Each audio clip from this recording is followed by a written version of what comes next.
เย้สวัสดีครับเรียบร้อยกลับมากับพวกเราแก๊งเป็ดอีกรอบหนึ่งที่นั่งคุ้นๆคนนี้ของเราเป็น วันนี้เราก็จะมาดูมา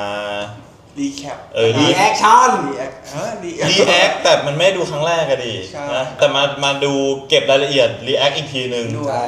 ก็คือหลักๆอ่ะตอนเราก็คุยกันว่าแบบแฟนคลับอยากให้เรามารีแอคทุกตอนนั่นแหละซึ่งเอาจริงเราก็อยากรีแอคให้ทุกตอนแต่มันเป็นไปได้ยากมากที่แบบเราจะมานัดกันได้ทุกวีคขนาดนั้นต่างคนต่างทำงานนู่นนี่นั่นก็เลยคิดว่างั้นเดี๋ยวเราจะกรุ๊ปเป็นช่วงๆไปอย่างวันเนี้ยที่เราจะมารีแอคกันก็จะมีทั้งหมด3ตอนก็คือ EP 1 2 3นั่นเอง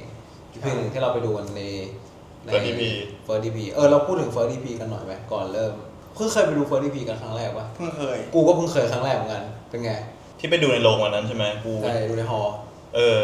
ดูในฮอชอบเพราะว่ามันแบบได้ไปดูในฮอดูพร้อมๆกับแฟนๆพร้อมๆกับแฟนพี่ดารา2 คนเนี้ยมันได้ฟิลไงแล้วจอใหญ่ลำโพงดีมันก็โรงภาพยนตร์อ่ะมันถ่ายทอดแบบว่าแสงสีเสียงความรู้สึกอะไรเงี้ยมันเห็นชัดกว่าดูอยู่บ้านจริงใช่ไม่เคยไปฟิลนี้เลยคุณนึกว่าดูแบบหนังมาเวลอะจริงๆคนแม่งลุกมาตรงมืออะชอบเท่าในมุมกูนะตอนแรกคือกูไม่รู้กูนึกว่าเป็นการนั่งดูแล้วก็แบบอาจจะมีดิวทีร้องเพลงแค่นั้นแต่ไม่รู้ว่ามีการแบบเล่นเกมมีการสัมภาษณ์คือกูไม่รู้จริงๆว่ามันต้องเป็นยังไงกันแบบมาดูแบบ first EP อะไรเงี้ยซึ่งพอมาดูรู้สึกว่าประทับใจเพราะว่าได้เห็นแม่งเพอร์ฟอร์แมนซ์นั่ง2-3 เพลง4 เพลงอ่ะแล้วรู้สึกว่าแม่งสนุกดีว่ะในเรื่องแฟนคลับอะที่มาถ่ายรูปกับเราว่าไงก็ขอบคุณมากครับทุกคนเราก็ประทับใจก็ดีได้แลกเปลี่ยนกิฟต์เอาไว้กันจริงๆกิฟต์เอาไว้ดิวก็แนะนำนั่นแหละพวกเราก็ทำไปให้แฟนคลับด้วยดีใจที่ทุกคนเข้ามาทักทายมาคุยกันใช่ก็ไว้โอกาสหน้าไปเจอกันอีกนะฮะมาเริ่มตัวละครพฤติกรรมสถานที่หน่วยงานวิชาชีพและเหตุการณ์ต่างๆในซีรีส์เรื่องนี้เป็นเรื่องสมมติที่สร้างขึ้นเพื่อความบันเทิงมีใส่ใหม่อีกอันป่ะวะเดียวต้องกินกับมึงอีกแล้วดิระวังเลอะเลอะบอก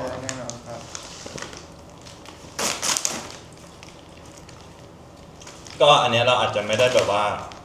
เต็มเรื่องขนาดนั้นป่ะอาจจะแบบมีตัดนิดนึง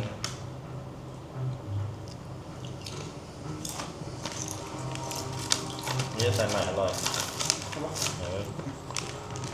ใส่ใหม่ด้วยว่ะขอชิมมันให้ไม่ได้ดูแล้วทรงนั่งกิน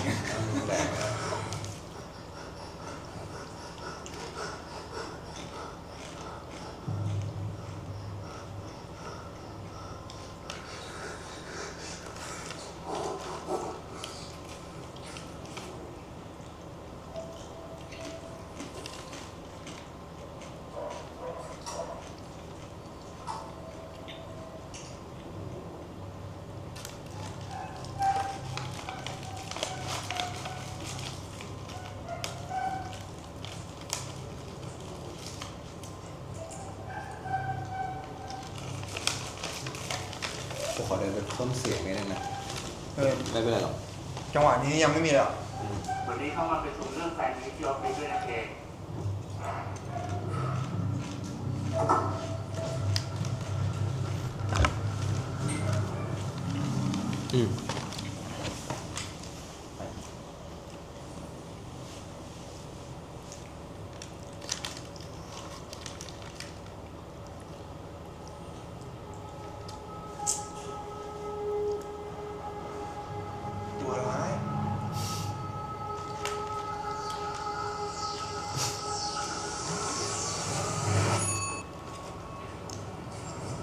จริงๆอ่ะตอนแรกที่เราไปดูกันซีนพูดน้อยมากเลยแต่สกอร์เยอะแล้วแบบเหมือนกูก็เพิ่งเคยไปดูแบบซีรีส์ในโรงนะสกอร์แม่งก็ฮึมจัดเสียงแม่งทีมสกอร์ฟิสิกส์ทำดีแต่ตอนดูเฟอร์รี่พีให้ฟิลเหมือนหนังจริงเลยมันเหมือนดูหนังเลยอ่ะนี่แม่งซินิเมติกจัดนี่รูปโปสเตอร์นี่คล้ายๆที่ดิวเล่นเรื่องอะไรชัดเจนชื่อเรื่องอะไรก็เธอคนรักแรกอะไรสุดไอ้ดิววาดเนี่ยนี่เฮียขอประกาศเลยนะ ว่าตอนนี้ยอดจองการ์ตูนเรื่องใหม่ของเคอะทะลุเป้าเป็นที่เรียบร้อย เก่งมาก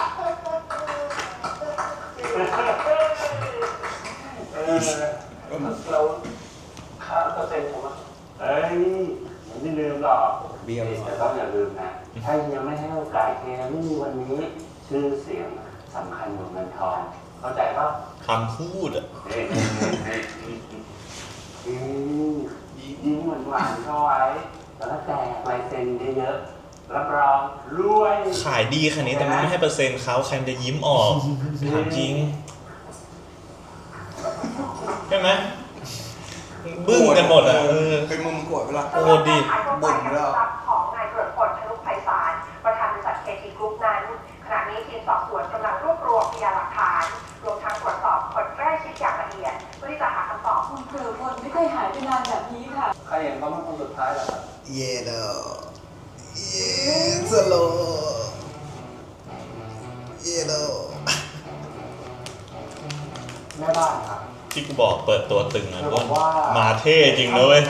มาแบบ คือไม่มาสโลยังไงมันก็ต้องเท่อะ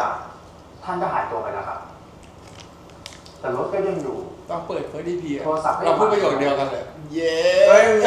ก็ที่เดี๋ยวทุกคนน่าจะเห็นในติ๊กต็อกที่ตีมันหันมาไงพวกเราแบบเยโด ใช่ครับคุณตำรวจ แต่กูชอบสิ่งนี้เพราะว่าเขาใส่สกอร์ของพวกเพลงพวกเกมแบบเกมสืบสวนอะ อ๋อ ไม่ค่อยเจอนะซีรีส์ไทยใส่สกอร์แนวเสียงอะไร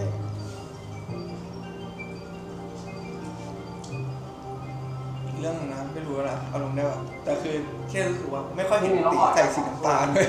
อ๋อใช่ เหยื่อเป็นชายสูงอายุรูปร่างท้วมถ้ามีการขัดขืน เรื่องนี้ฟิต ยั ติ้ ง ง ไง ดี ข้าวของมันก็ต้องมาจ่ายชายคนนี้นั่นแปลว่าเหยื่อเนี่ยรู้จักคนร้ายเหรอครับหรือบางทีคนร้ายอาจจะมีการควบคุมที่เหนือกว่าเช่นการจ่อปืนหรือวางยา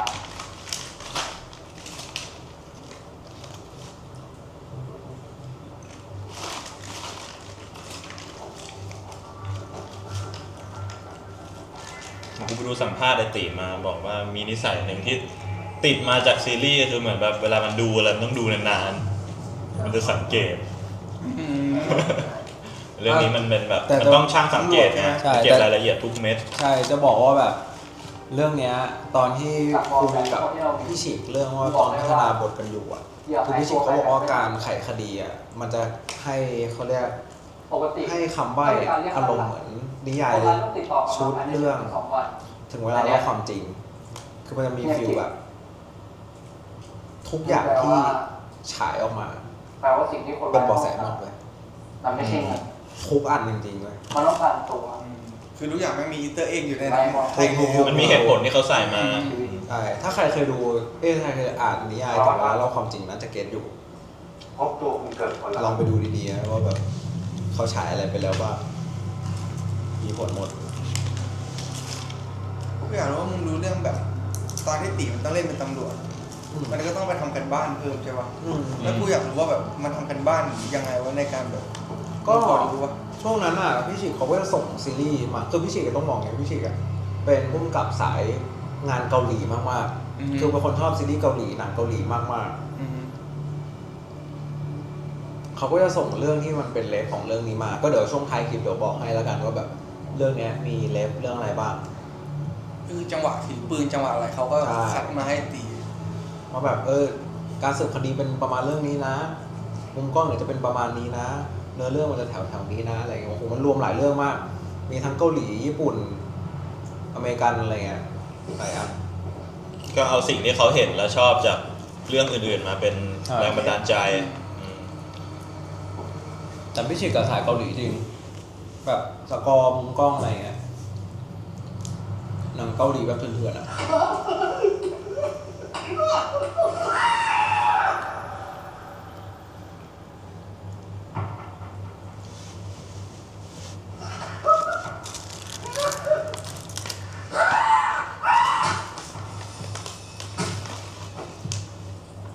แล้วมึงว่าฉากนี้ใครถ่ายใครเป็นคนตี ใครเป็นคนหมายถึงว่าความจริงแล้วใครเป็นคนเล่นอันนี้ครับว่าไอ้ดิว ไอ้ดิวเลยแต่เป็นความคิดได้ติไง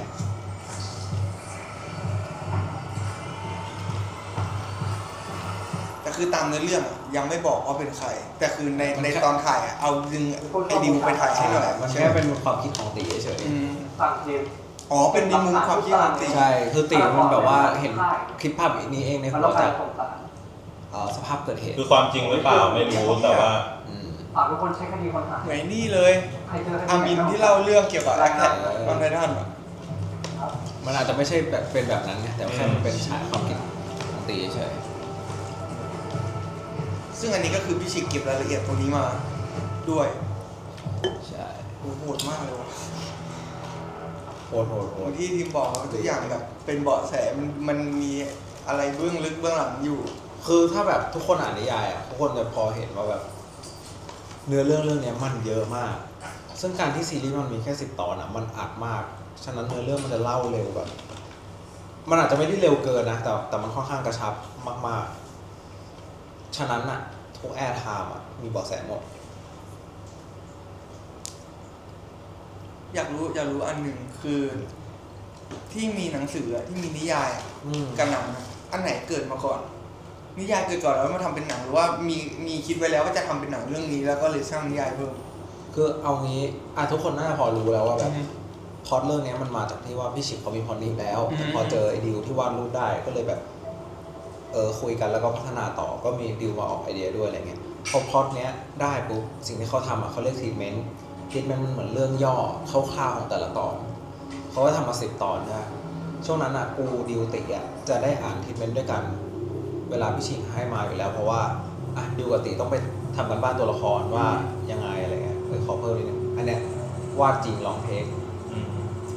ทุกคนไปดูได้ในจีเจสุออฟฟิเชียลไปดูน่าจะลงฟุตไว้ จะบอกว่าซีนเนี้ยกูชอบมากกูรู้สึกว่าแบบแม่งเท่อะ ก็ อัน ว้าว เนี้ย ว้าวทั้งกองคือมึงวาดเลยไม่แล้วแบบสีหน้าตอนแม่งแบบมันเห็นผลงานตัวเองกูชอบ จังหวะนี้นะเนี่ย อันเนี้ย ตอนดูในฮอแม่งอิมแพคเล่าต่อตอนนั้นได้ทีมเมนต์มา10 ตอนใช่ไหม อือฮึ แล้วก็กูต้องอ่านด้วยเพราะว่ากูต้องเอาคำหรือว่าเนื้อเรื่องทั้งหมดมาแต่งเนื้อเพลง อ๋อ กูก็เลยแบบไปดูเขาเลยอ่านด้วยอะไรอย่างนี้ ซึ่งหลังจากนั้นพี่ชิคเขาจะเอาทรีทเมนต์เนี้ย10 ตอนเนี้ยให้ 2 คน คือคนเขียนบทกับคนแต่งนิยาย ฉะนั้นคนเขียนบทกับคนแต่งนิยายจะได้สารตั้งต้นเดียวกัน แต่รายละเอียดแล้วแต่ว่าเขาจะแต่งยังไง ฉะนั้นคำตอบก็คือว่า บทหนังกับนิยายเกิดขึ้นพร้อมกัน มันไปด้วยกัน มันไปด้วยกันแต่ว่ารายละเอียดมันจะไม่เหมือนกันเหมือนเป็น2 จักรวาล ซึ่งปกติแล้วตอนปกติเวลาที่เราดูซีรีส์บางเรื่องเขาจะได้เล็บมาจากนิยายก่อน ใช่ หลาย ๆ เรื่องที่แบบมี นิ ที่ ยายมันทำ ค่อนข้างดังใช่แล้วเอามาทำเป็นหนังให้ดู แต่นี่คือเกิดมาพร้อมกันเลย ใช่ด้วยความที่เรื่องนี้มันเร่งมากด้วยแบบพล็อตเสนอผู้ใหญ่แป๊บเดียวประกาศซีรีส์ปลายปี แล้วก็มีเวลาทำบทแค่ไม่กี่เดือนแล้วก็ถ่ายอะไรเงี้ย ทุกอย่างมันเร็วไปหมดเลยนะ เร็วมาก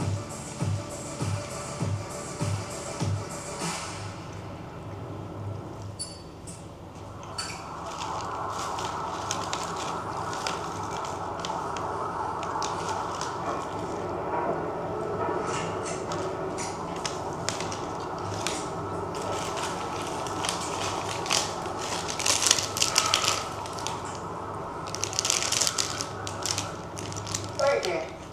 แถมโดนอะไรมาวะม่วงขนาดนั้นไม่มีอะไรครับพอดีเมื่อเช้าผมลื่นลงในห้องน้ำนะครับก็เลยทำนิดหน่อยครับผมล้มท่าไหนวะช้ำขนาดนี้ จริง มึงเนี่ยนะดูแลตัวเอง แม่งไปทำอะไรมาวะ ของหลอกมันไม่เสียสีเนี่ย เขายังไม่บอกกันเลย 100%ต้องแถมวงด้วยไม่งั้นแม่ทำลืมอีกได้ครับยิง ช็อตนี้ก็ทำกูคิดว่ามันไปได้รอยช้ำมาได้ไง ทวงตังค์ใครเขาจะให้วะต้องดุดันหน่อยตัวแบบดุ แต่ ดั แม่งมีอีกฉากเนี่ยที่กูการันตีว่าแม่งคือตัวร้ายแน่ๆของในกระเป๋า อ๋อ พูด มันต้องเป็นเรีแอคชั่นพวกมึงอะกูรู้กูเยอะ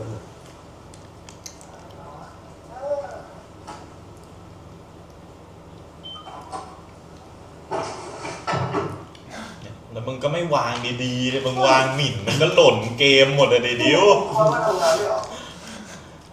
มึงกะลูกหัวบอกกอวะ ละกะจริงเปล่า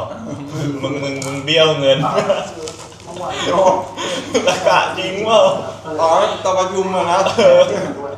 เงินมาที่หลัง ขอเอาไว้ไม่เตี้ยดมมึงจะเผลอ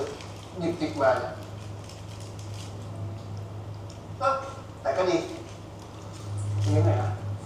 ดีรังใต้ตรงปูนตะปูนี่ออกมา มึงไปทำงาน เกี่ยว เพื่อน ผ่านแล้วก็ได้ ปกคอน ยิงใส่ตรงไหน มึงจะทำไง ขอบใจมากนะไอ้น้อง ก็ถามเหมือนที่ในบทอ่ะ อ๋อ มึงกะเอาไปทุบหัวหัวหน้าเหรอวะ เอาผมพกติดมาด้วยเฉยครับ งั้นกูขอยืมหน่อยพอดี เอาเหมือนเลยไอ้สัตว์ เก้าอี้กูพังพอดี ไม่มีอะไรเปลี่ยนเลยเหมือนเดิมเป๊ะไม่ได้อะไรจากมึงเลยเมื่อกี้ สำลักเลย อันนี้เพิ่มเก็บความรู้สึกนี้ให้นิดนึงตัวละครเอ็กต้าที่อยู่ในซีนเนี้ยเกือบทั้งหมดอะเป็นรุ่นน้องมัลติมีเดียมสวดิวแล้วก็ผลงานตามโต๊ะของทุกคนอ่ะเป็นผลงานของน้องๆเอง ก็คือปริ้นมาแล้วก็เนี่ยให้ทีมงานเขาจัดเซตติ้ง คือไปเลือกมาจาก ไม่ก็คือว่าตอนที่ ไอ้คนที่โกง พี่ชิกอะเขาจะเซตซีนนี้ขึ้นมาเขาก็บอกดิวว่าดิวมีเพื่อนมีรุ่นน้องอะไรที่แบบ เป็นนักวาดจริงๆไหมอะไรอย่างเงี้ยดิวก็เลยติดต่อไปหาอาจารย์ว่าอาจารย์ครับขอรุ่นน้องสัก5-6 ค แม่ น งตายเร็ว มาเล่นเป็นเด็กต้าให้หน่อยอะไรอย่างงี้ แล้วก็เลยเชิญน้อง5-6 คนเนี้ยมา แล้วก็ผลงานของน้องมาแปะเซตติ้งนี่แหละ สรุปเวลาเสียชีวิตมาประมาณ 24-30 ชั่วโมงครับแปลว่าเหยื่อถูกขังไว้ 3 วันก่อนที่จะลงมือฆ่า ทำไมต้อง3 วันมาสำนึกผิดคุณนอนเลิกยามเลย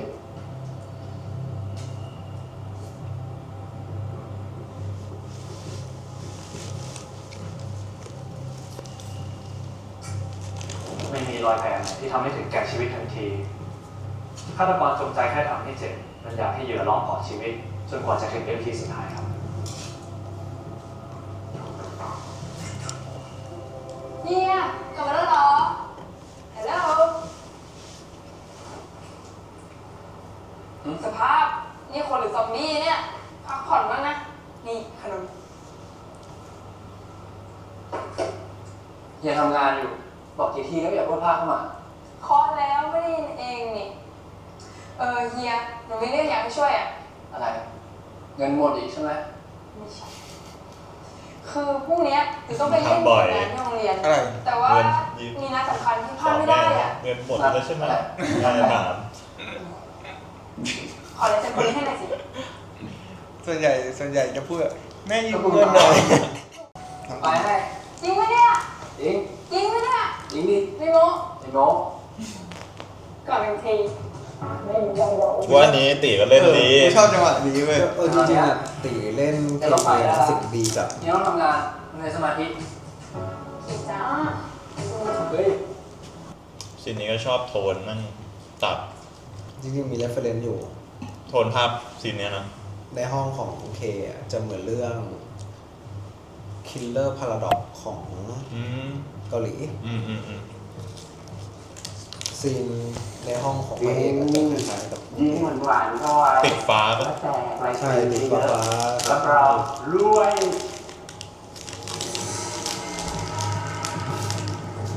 ฝึกทีมนี้ไม่กล้องเลยไม่กล้อง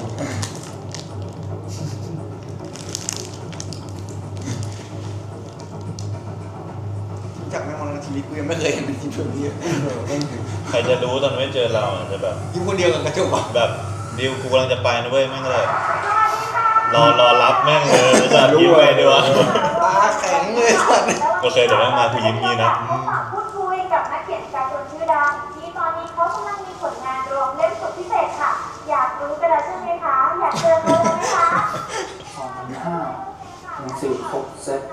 ขอลายเซ็น นาทีนี้ไม่มีใครไม่รู้จักเขาคนนี้ค่ะ VIP 5,500เลยเหรอเด็กมองใช้เงินเยอะขนาดนี้เลยวะ ลงไปแล้วค่ะ ขอเชิญพบกับคุณเคคิวปิดได้เลยค่ะ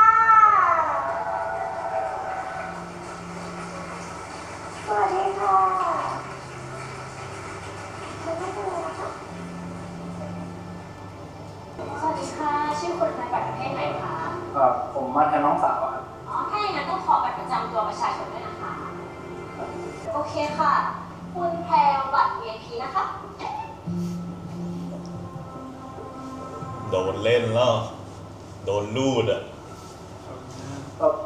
VIP เลยครับ ใช่ค่ะ VIP จะได้เป็นเสื้อ ตัวหนังสือ แล้วก็ Exclusive Poster ทั้ง3ซีรีส์พร้อมลายเซ็นแล้วก็ได้ถ่ายรูปคู่ด้วยนะคะ บอก ทั้งหมดนี้เราลงที่ได้เลยค่ะ มี5,500เลย ผมต้อง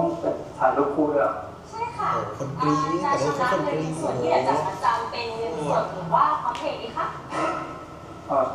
ชำระไปแล้วไม่ใช่เหรอครับ ชำระมาแค่ประจำนะคะ เนี่ยโดนน้องเล่นเลยอะ เหลี่ยมน้องเหลี่ เหลี่ยมเนี่ย เดี๋ยวนะเหลี่ยม ยังไงนะ จะผิด เลิศ ขอบคุณนะครับ ขอบคุณนะครับ งานไม่เคยทำต้องมาทำเลย ไม่ดิวไม่ทำมีแค่เคเท่านั้นที่ทำ อ๋อเยอะ คนละคน คนละคนคนละคน ลบจริงวันนี้รู้งี้ให้บินมาต่อแถวแทนครับขอบคุณนะครับอย่าลืมซื้อของที่เราอยู่กับเรานะครับขอบคุณครับ ยังนี่พิรุษเล่นทะลึ่งอะไรอีกนะดูดิทำซามอีกแล้วนะ ท่านนี้กลัวนะ เฮ้ย ก็ ทำอะไรวะ อันนี้ก็เข้า เป ช้า ล่าไม่ได้ทำอะไร ผมแค่จะถ่ายรูปพี่เคขอให้พี่เคว่าอะไรวะ จะถ่ายรูปพี่เค ต้องถ่ายนะ กล้องอยู่ใต้กระโปรงถ่ายรูปพี่เค เขาไม่ถึงไม่ได้ปล่อยเดี๋ยวไม่ทำอะไรพี่ แต่จริงเจอตีตัวขนาดนั้นว่าแม่งหงิดแล้ว กูคือกูขอโทษครับ ใจเย็นๆครับ เกิดอะไรขึ้นอ่ะทำไมต้องใช้กำลังกันด้วย มันไม่อยู่กันสองคนนะ เกิดอะไรขึ้นนะครับเปล่า ตัวมันสูง ไม่ จัด ทำอะไร ผมไม่ทำอะไรผิด ถ้าไม่ทำอะไรงั้นเอามือถือมา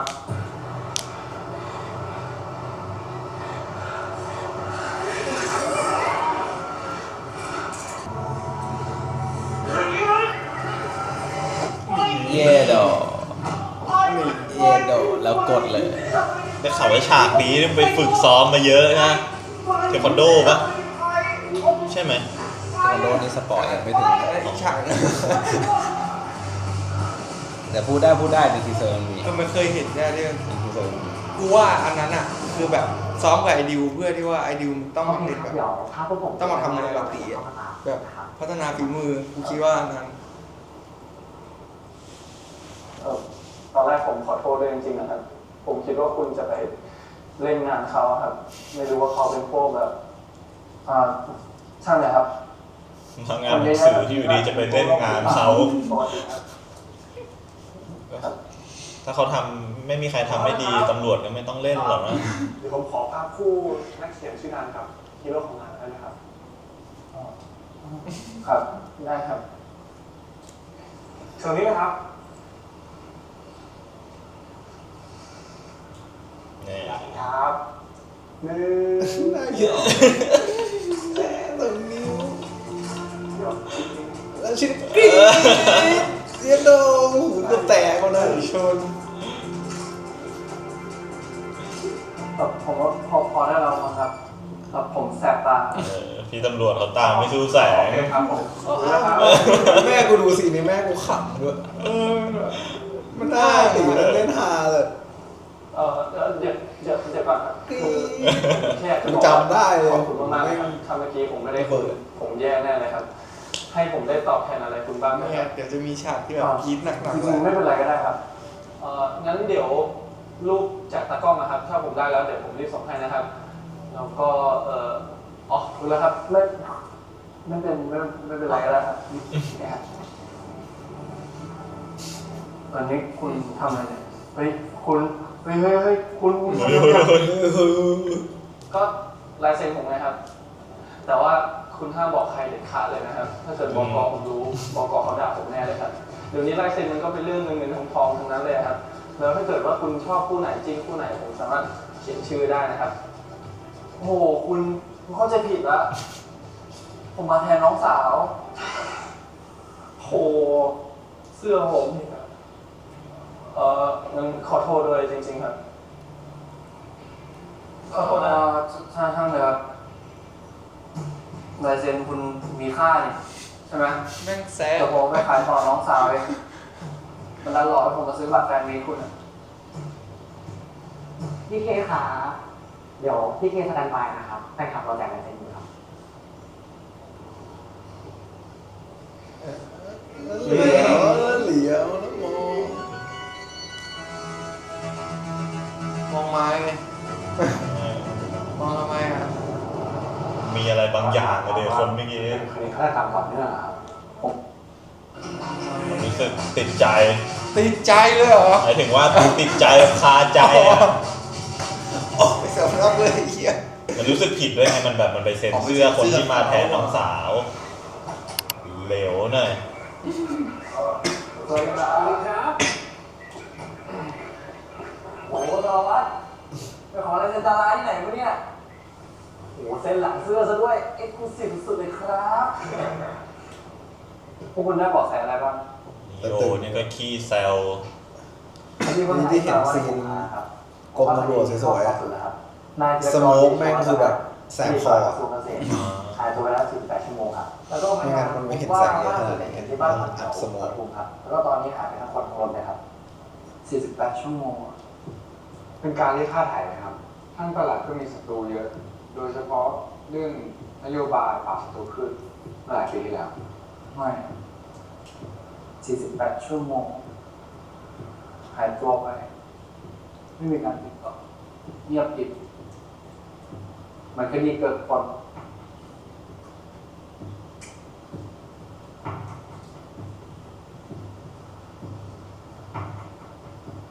ผลชันสูตรในเกิดคนบอกว่าเหยื่อถูกทรมานถึง3 วันก่อนที่จะถูกลงมือฆ่าตอนนี้ศิลปรหายตัวไปแล้ว2 วันแปลว่าถ้าทฤษฎีนี้มันถูกสารวัตรหมายความว่ามันเป็นคดีฆาตกรรมต่อเนื่องครับผมมั่นใจว่ามันจะเป็นฟังนะทุกคนถ้าเทียบเคียงจากคดีในเกิดคนหายตัวไป3 วันก่อนที่จะถูกลงมือฆ่าตอนนี้นายเทียรพรหายตัวไปแล้ว2 วันแปลว่าเราเหลือเวลาแค่24 ชั่วโมงเวลาจะน้อยลงนะจำไว้เราไม่ได้กำลังหาศพเรากำลังหาคนเป็นอยู่ พอกลับมาดูอะรู้สึกว่าก็แอบสงสัยนีโอเหมือนกันนะแบบ มึงสงสัยนีโออ่ะ ทำไมอ่ะ แบบถ้าอิงจากการ์ตูนหรืออะไรแบบนารูโตะอะไรเงี้ยตัวที่ดูแบบ ดูฮาดูแซวอะไรเงี้ยบางทีเบื้องหลังอาจจะเป็นก็ได้นะและยิ่งแบบชอบเวลาทำสีหน้าแบบเหมือนเขาไม่รู้ว่าเหมือนตั้งใจถ่ายให้รู้สึกว่าเราสงสัยด้วยหรือเปล่า ผมว่าไม่หรอกมันตัวติดกับสารวัตรพัดเลยนะเว้ยแล้วมึงจะเอาเวลาไหนไปแบบว่าลงมือถูกปะมันค่อนข้างจะ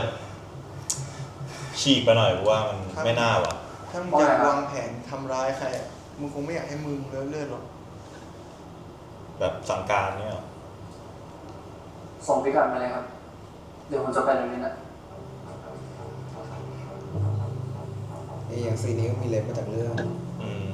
The Memory of Murder ของเกาหลี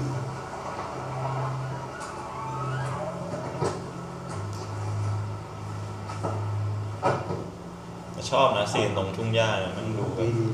บเซตกันนานเลย ปุยนี่เขาทำนะ อะไรกันปุยวะ ไอ้ที่ดอกหญ้า ปิวๆนะ ที่มันดอกเก่งจัด เดี๋ยวมันลอยมาเอง ก็เป็นไปได้นะ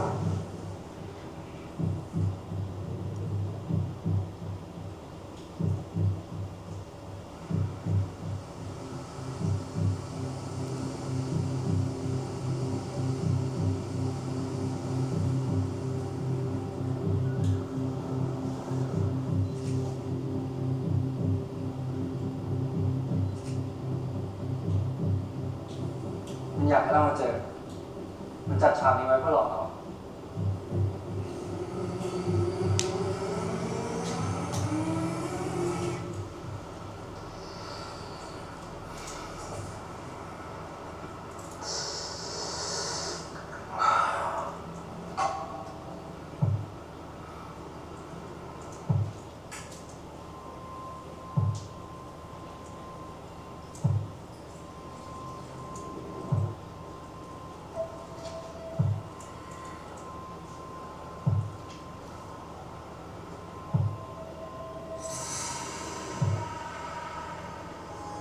แม่งดูเหนื่อยนะแบบจะออกบ้านแต่ละครั้งอะไรเงี้ย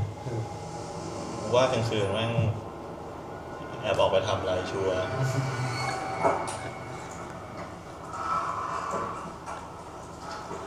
ดูลุกยากแบบนะเหมือนมึงอ่ะ เฮียน่าจะยึด กลางคืนก็ออกมาทำ YouTube แล้วตอนเช้าไม่แบบ ยิ้มกับกระจกนี่กูเจอคนกูต้องยิ้มหน่อย กูต้องสลับร่างเป็นแบบอีกร่างนึงละ ไม่ได้อ่ะ เอ้า นี่ เฮ้ยมันเสื้อเลยเหรอ แต่สิ่งที่เห็นคนตัดลงติ๊กต็อกเยอะอยู่ เซนโคตรใหญ่อ่ะ เวทีจัดเดี๋ยวเนี่ย เฮ้ย13,500จ่ายมา แพงไหมป้าตลกปะเนี่ยโอ้ไผ่จัดอ่ะ ขายจะแพง นี่น้องนะ ถ้าไม่เอาจะเอาไปซัก เฮ้ยเดี๋ยวตอนเนี้ยหนูว่าไม่มีตังค์ขอผ่อนกันได้ปะ ได้ดิวตามนั้น โอเค จะได้ไปเซ็น ขอ กู เสร็จอ่ะ อันนี้อีก5,000 กูอ่ะ กูเป็นเล่น มึงอะ กูไม่อยากได้ ขอบคุณครับ จะขายจะขายอะไรเซ็น แลกปะล่ะไปเซ็นกูมึงเอาไป เป็นนักบอลเลยเฮียนึกว่าแลกเสื้อ แลกลายเซ็น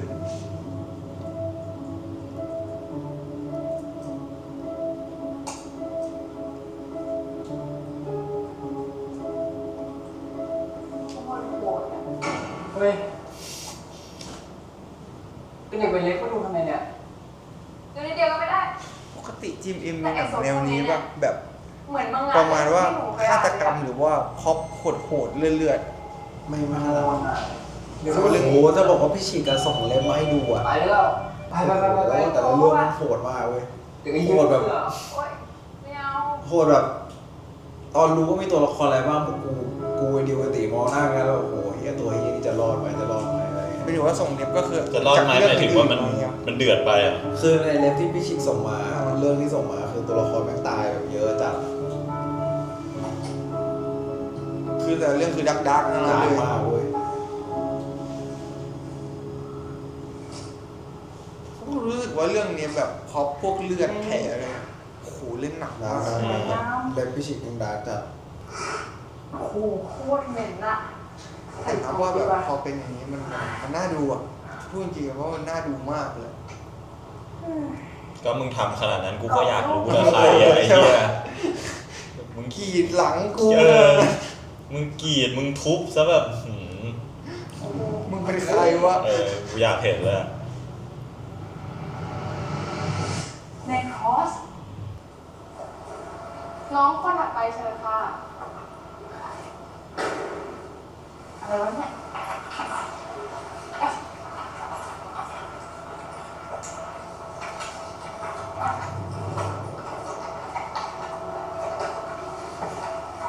ตื่นเต้นเหรอ ไม่ต้องรีบ หายใจเข้าลึก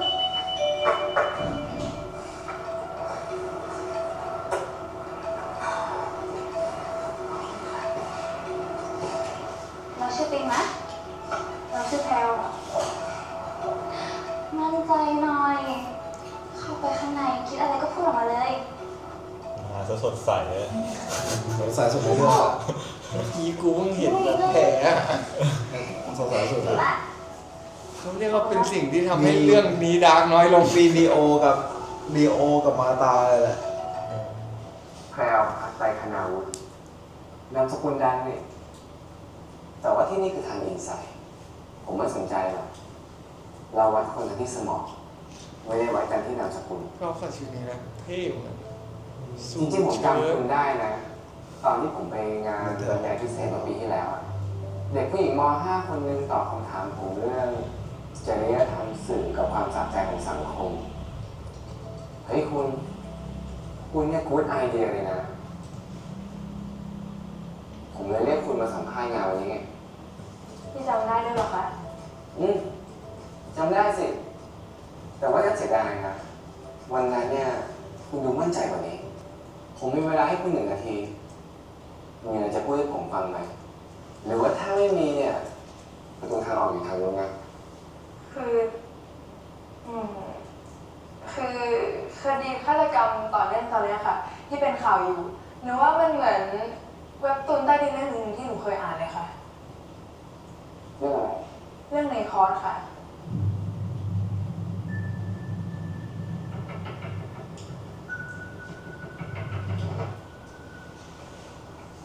ประโยคเดียวไม่ทำงานเลยชัวร์ อย่างเงี้ยน่าสงสัย พี่ออฟใช่ไหม เป็นไงบ้าง ตอนใน TikTok กูเห็นมีคนสงสัยมาตาด้วย พี่ฮันเขาชอบอ่ะ จริงดิ ตัวใสๆนะแบบตัวละครที่แบบดูสดใสอ่ะ ดีใจด้วย มันจะคอนทราสต์ไปว่ามึงไปสลับคนหลังแบบมึงก่อเหตุขนาดนั้นแล้วมึงแบบมันไม่น่าไปว่ะ แต่ถ้าพูดถึงแผลกูชอบเสียงเพลงตอนเข้าเนี่ย ใช่สนุกดี มันดูแบบเรื่องมันดูระทึกอะ ก็ตอนแรก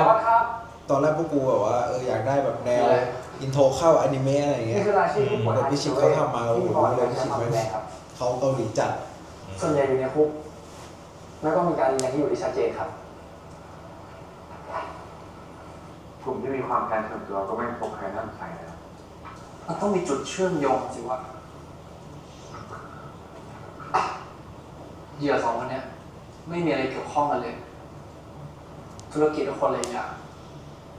สังคมก็คนละกลุ่มใช้เกณฑ์อะไรเป็นตัวเลือกวะ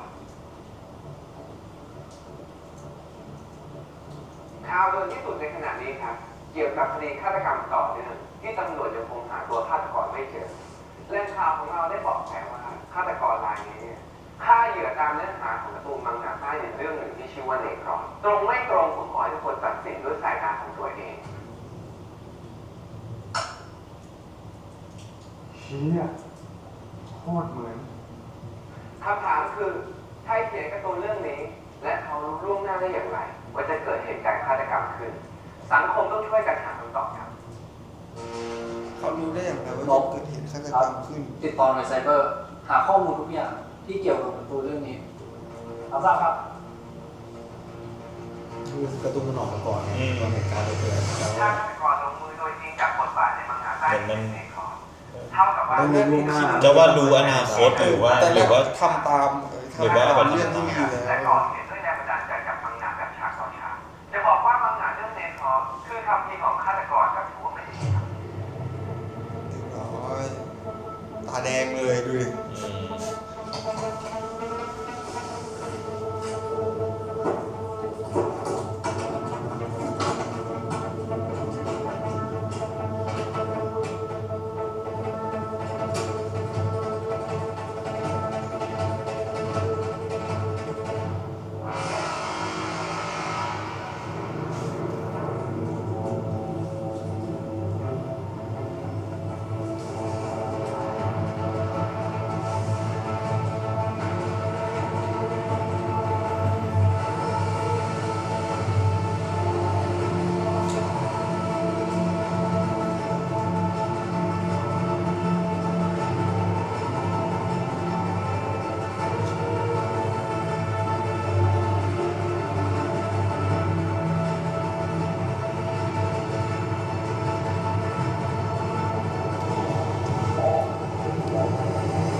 ซีนนี้แม่งดูตกใจมากเลยมันแบบเป็นไปได้เพราะว่าแม่งอ่ะไม่รู้ว่าตัวเองเป็นคนวาด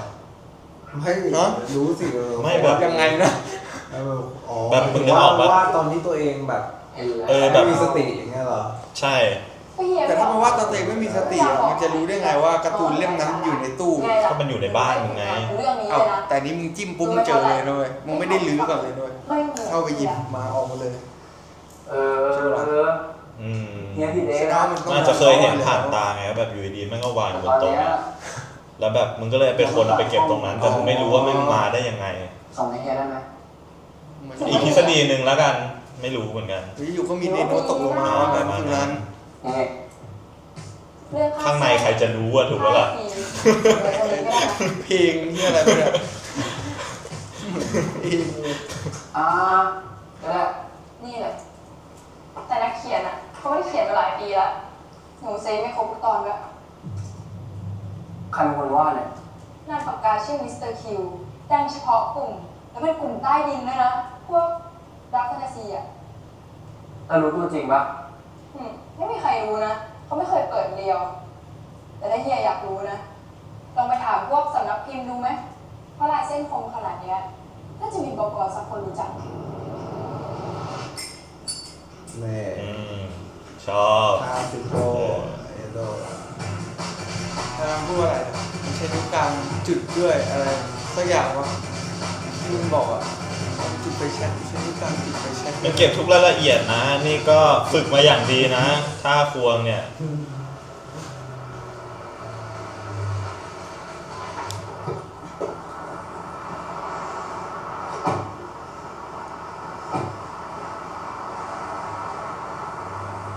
นี่ที่สุดท้ายแล้วถ้ายังไม่ได้บอกแสอะไรผมต้องหาวิธีอื่นครับ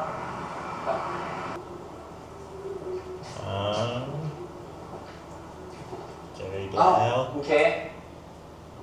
ก็ลบกลมจังเลยนะครับ คุณฮีโร่วันนั้นเนี่ยครับพันแบบจะพันพิเศษอะไร คุณฮีโร่ ว่าแต่คุณทำงานที่นี่เหรอครับ ตอนที่ว่าตอนอยู่ในหอกู ผมเป็นนักเขียน แค่ไม่ได้ยินไดร็อกเลย เสียงดังว่ะ วันนี้มี จริง ผมมาหาคนที่ กบลำโพงอะ ครับ ผมดีใจนะที่เจอคุณ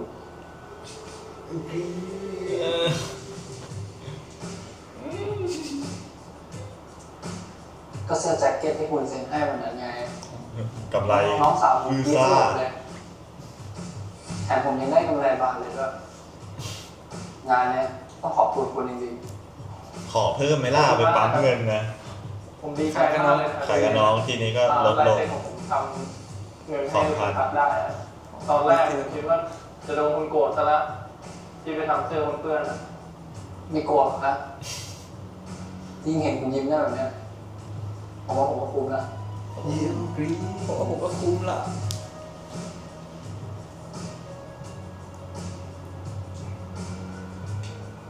แต่เขาเล่งมาแล้วไงเขาเล็งมาก่อนแล้วไง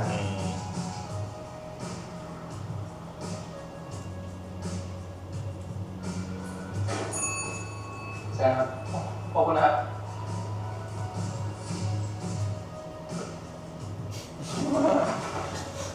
สวัสดีครับวันนี้บก.อยู่ครับ ซีดเลย เคจะรู้หรือไม่ ซีดเลย พัดเขาจ้องจะเล่นคุณ วันนี้เราน่าจะได้เจอดีจากที่นี่ เนี่ยกูว่าตีอ่ะรู้ตั้งแต่ตอนนี้เว้ยที่เห็นไอ้ดิวเดินตัวถอยที่กูบอกว่ากูว่ามึงรู้ตั้งแต่ตอนอยู่ในลิฟต์แล้ว และตีก็จะหันไปมองไอ้ดิวแบบยิ้มเบาๆอะไรเงี้ย กูว่าเล็งมาแต่บ้านเลยเล็งมาตั้งแต่แบบเห็นอะไรนะ เห็นคนยิงก็ดีใจแล้วเอ้ยเหี้ย เขาจ้องจะเล่นคุณนะ ซีเล็งอ่ะ ซีลิงทำซับไง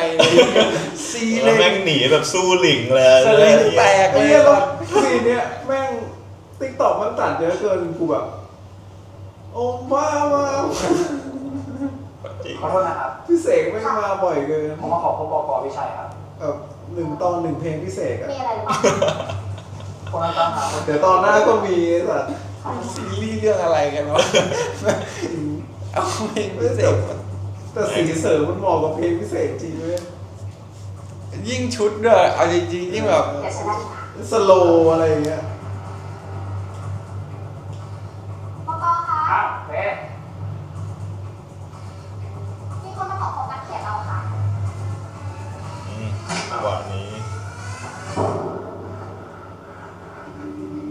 ต้องเห็นอะไรเฮีย คือใครเป็นคนตัดคลิปบอกกูทีว่าปรับสีปรับมาแล้วอะไรกูอยากได้มาก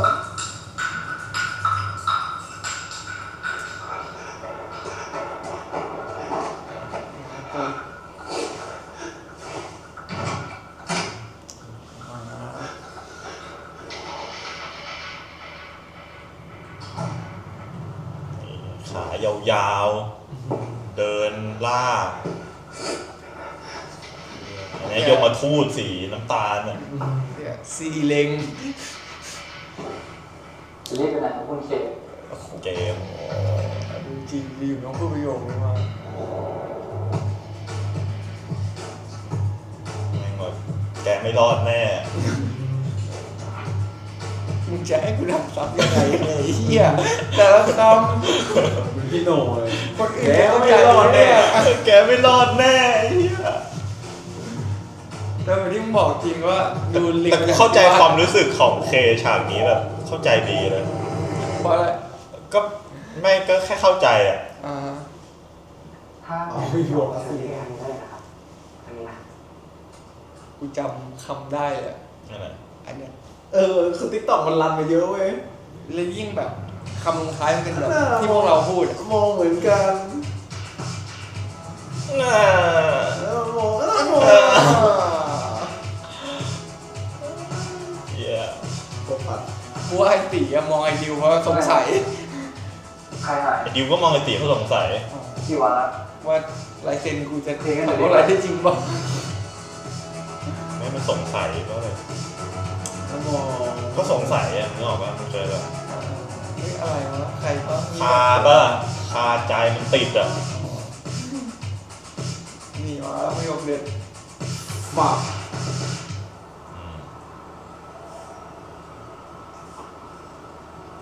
เซ็นหัวใจให้กูด้วย กูชอบ เฮ้ยกูชอบตอนแม่งใส่ว่ะเฮ้ยเหี้ยแม่งใส่อะปกแบบปกไอ้เหี้ยปกแม่งกระพือไอ้เหี้ย ด้วยอีกาเลย จริง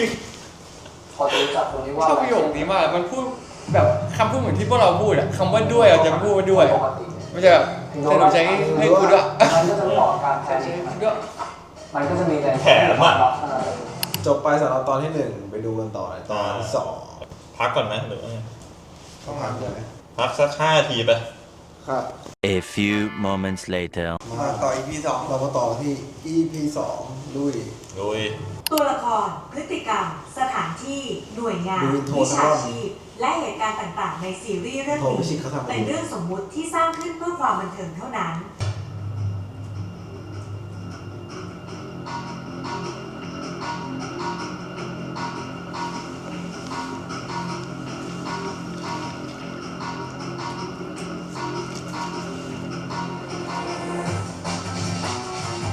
โคตรเท่โคตรเท่จัง ไอติมมาด้วย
นี่คุณ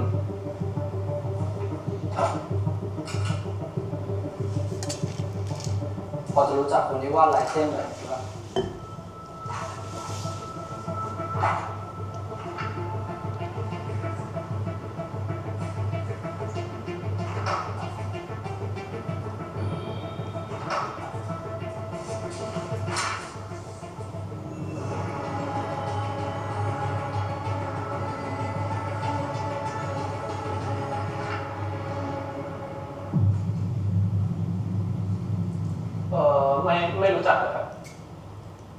ไม่เคยเห็นด้วยครับ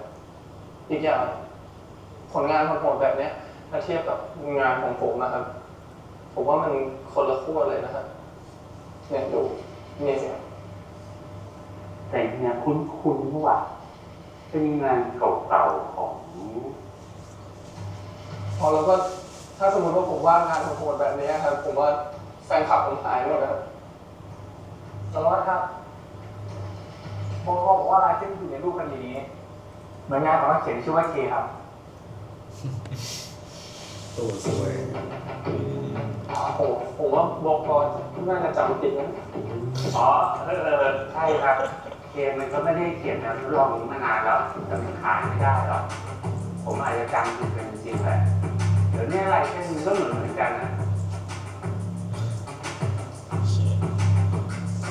เหมือนกัน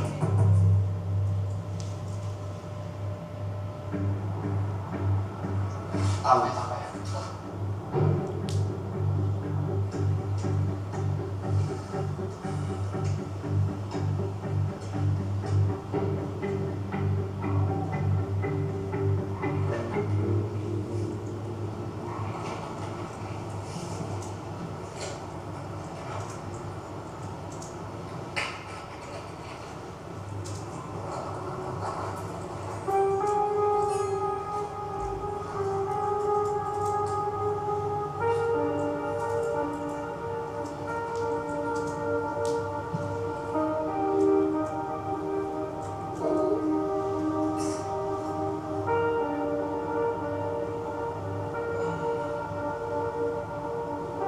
กินเยอะๆนะเพราะว่าฉันอาจจะไม่ได้มาให้อาหารอีกแล้วก็ได้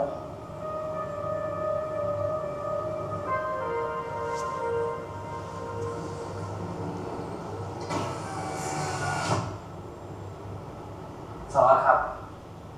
เพิ่งสงสัยหมอนี่จังเลยครับคนปกติถึงโดนไล่ถามยังไงมันก็จะไม่ออกอาการแพนิคขนาดนั้นหรอกมันก็จะมีแต่คนที่มีความลับเท่านั้นแหละแต่พอมันรู้สึกปลอดภัยรู้สึกสบายใจมันก็จะเป็นอย่างที่เห็นก็เดี๋ยวเรามาดูกันว่ามันจะเป็นอย่างที่เห็นหรอ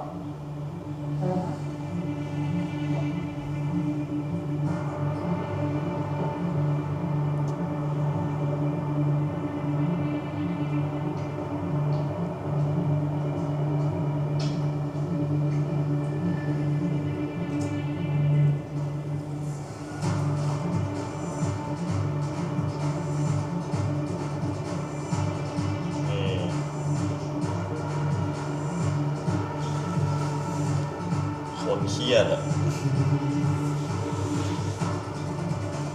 ได้งานเก่าๆของเคมาแล้วครับสารวัตรหลักฐานข้อมูลเก่าของสำนักพิมพ์อยู่ในงานทรายเนี่ยครับจะไงต่อครับ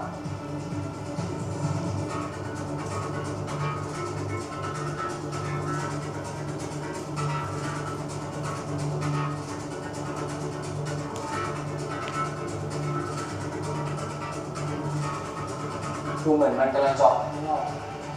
บุกเลยสัตว์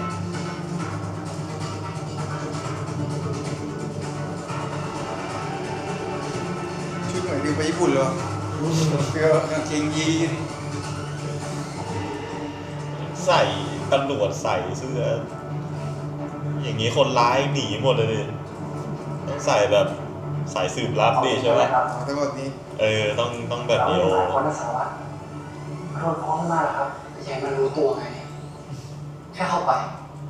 แล้วก็ออกมาครับ จะเข้านานหรือเปล่า เข้านานไม่ได้นะ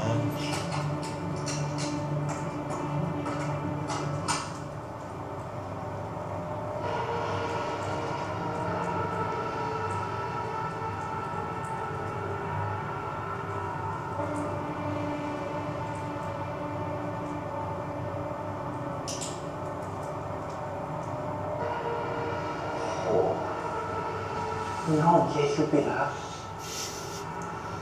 ใครมันหลอนเลยครับสารวัตร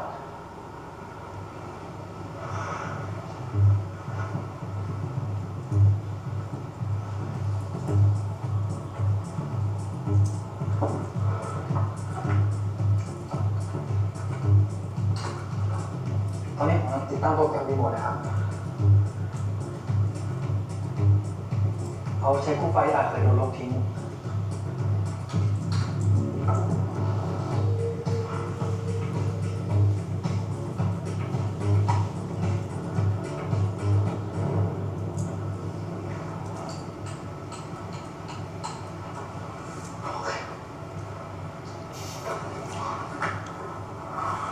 อันนี้เบาะแสใช่ไหม เบาะแส โอ้โหลูกคู่แฟนคลับซะด้วย มีโอ้คนเรา นี่สารใช่ไหมครับ เฮ้ยมึงมาหาเบาะแสประเด็นเลยมึง โอเค เจ้าของลายเซ็นมา หา ซื้อ เบาะแส สารวัตร ชัว นะ ร์ โอ้โหสารวัตรชอบอ่านอย่างนี้ก็ไม่บอกผมปกติเห็นขึ้น แซว มึงมาแซวเดี๋ยวมันก็เกมหรอก รีบทำเลยดีกว่า จริง ครับ รีบทำจะได้รีบกลับ ทั้ง2 คนเลย ครับเป้าหมายมันขึ้นไปครับ กลับมาเร็วด้วยติดเล่นยังไม่ได้อะไรไม่ได้ เฮ้ยจะเอ้ยเย็นรัว ยังไงอะมึงอะเอ้ย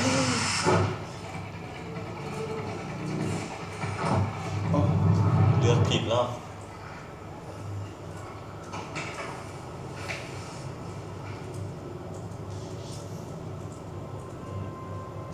ให้อยู่ที่เดิม เออ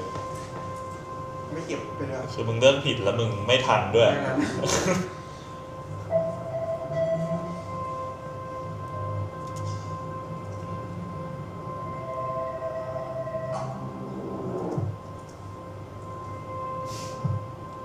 เข้มเลยอ่ะ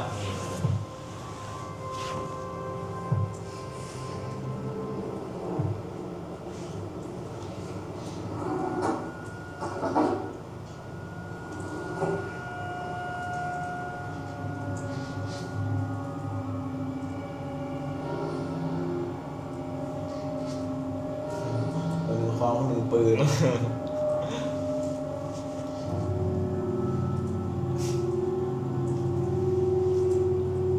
คือตีอยู่กับปืนแล้วของมันมาตลอดทุกเรื่อง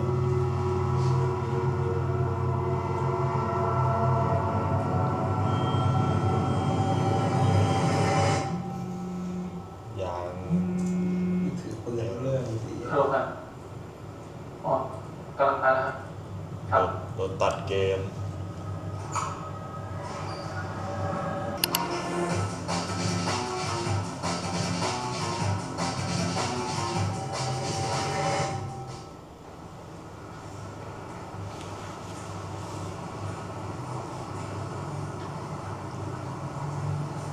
คนสงสัยมาตาเพราะเห็นบอกว่าอะไรนะมาตาบ้านอยู่ด้วย ไปก่อนนะคะแม่ ปริมอย่าลืมกินนะลูก น่ารักที่สุด แล้วทำไมบ้านรวยต้องสงสัยวะ มาเช้าเหมือน เพ กัน ราะ นี่ ว่ามันมีเบาะแสเกี่ยว กินอะไรไหมยัง เรื่องผู้มีอำนาจ ไม่กินอ่ะ อ๋อ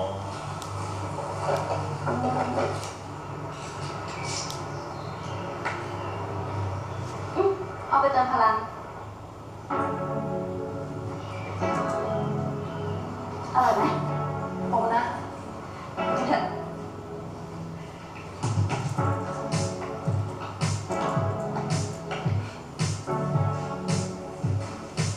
ยินดีสวัสดีค่ะ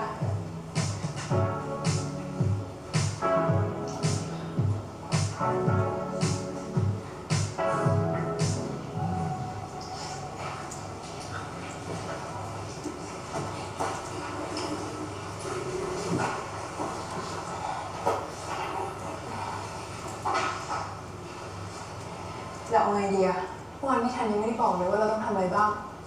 หรือเราลองถามพี่เขาดูไหมเผื่อมีอะไรให้เราช่วย มาพวกเราวันแรก นี่คือข้อมูลคดีฆาตกรรมทั้ง2 คดี ลองวิเคราะห์แล้วก็เปรียบเทียบกับรายงานแบบช็อตต่อช็อตดูนะ แล้วก็หาจุดเชื่อมโยงให้ได้ว่านี่ไม่ใช่แม่หมดเลยทำได้ใช่ไหม ได้ค่ะ ค่ะ ได้ค่ะ โอเค พี่ไม่สนหรอกนะว่าใครจะเป็นเด็ก ใครจะเป็นผู้ใหญ่ให้ดูที่ความตั้งใจ ลองทำดูนะ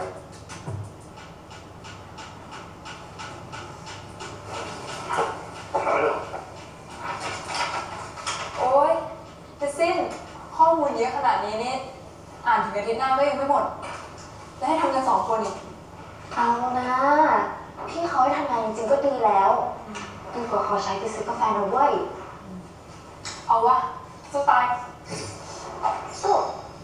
เริ่มทำงานเลยว่า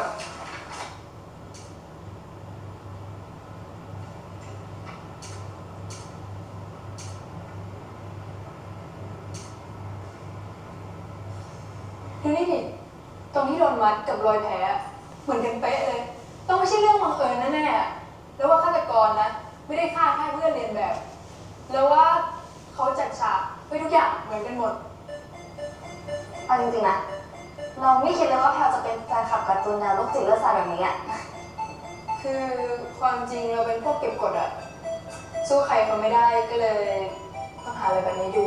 คนที่ปลดปล่อยอะ เข้าใจอ๋อเราได้รายละเอียดทั้ง2 คดีครบหมดแล้วเรารีบเอามารวมกันไหมเราเนี่ยอยากเห็นพี่ทันถึงอ้าปากขังจนแย่เลยล่ะ ก็ดีนะ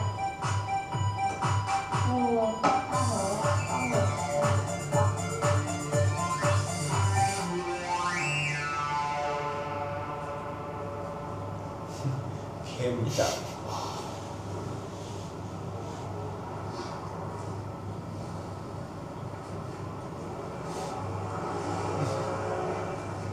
ซีนนี้รู้จริงเลย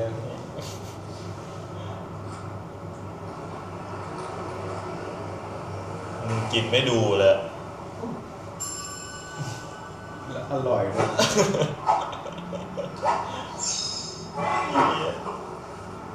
สารวัตรครับนี่มันอาหารแมวไม่ใช่เหรอครับไม่ใช่ซื้อมาผิดป่ะครับเนี่ย แต่จริงๆมันไม่เคยเจอติคน ทำไม เลยเจอติมันไม่เป็นคนนี้เลยในชีวิต โอ้โหขาวเลย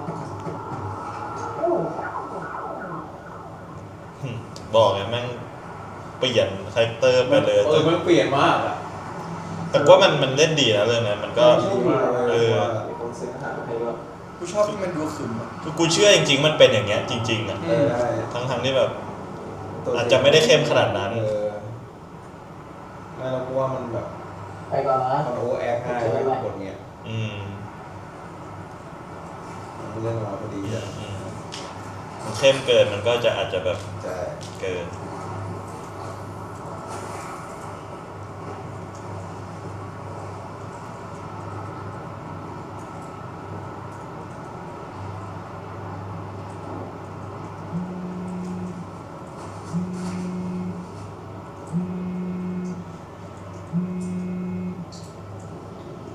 ฮัลโหลครับ อ๋อ โอเคได้ครับ สวัสดีครับ ไอทีแจ้งว่าเจอข้อมูลสำคัญแล้วครับ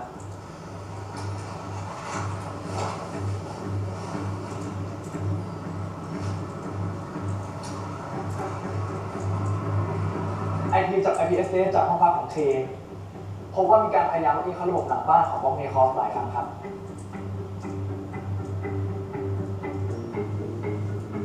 ในที่สำคัญของสารวัตรยังสามารถกู้ไฟล์ที่ถูกลบมาได้เกือบ 50% ครับ นี่คือไฟล์ต้นฉบับของเนคอสของสารวัตร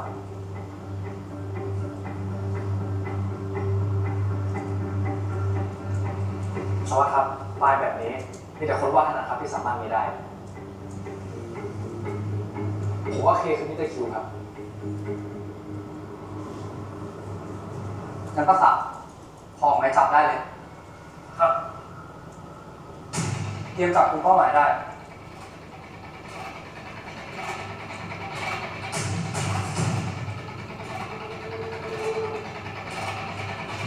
ไอ้ยี่ดิวกูไม่เคยเห็นมันติดขนาดนี้หรอติดโลกแบบตัวโดนกดเลยเนี่ย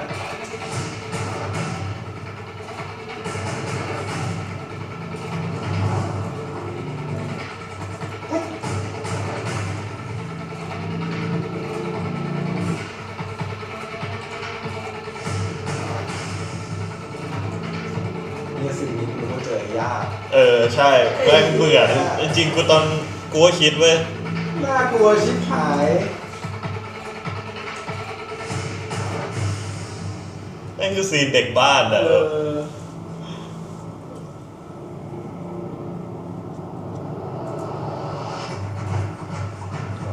กูก็งีดเลย กว่านั้นมันหนีไม่ได้มันน่าจะหนีตามซอยอะไรก็ได้มันแยกปัญหาตัว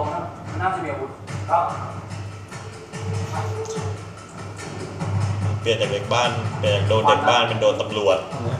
เฮีย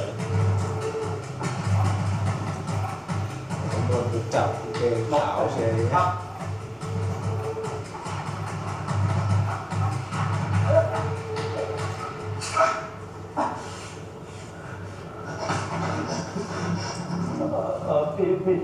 รับผมขอโทษจริงครับผมจะไม่หนีอีกแล้วครับแต่ว่าผม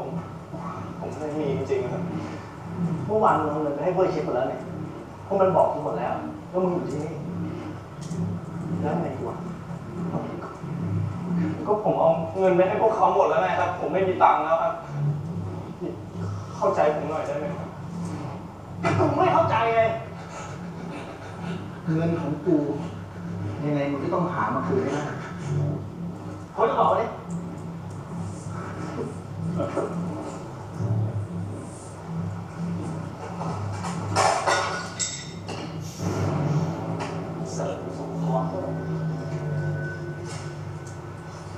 พวกฟอนต์ทำไมอ่ะ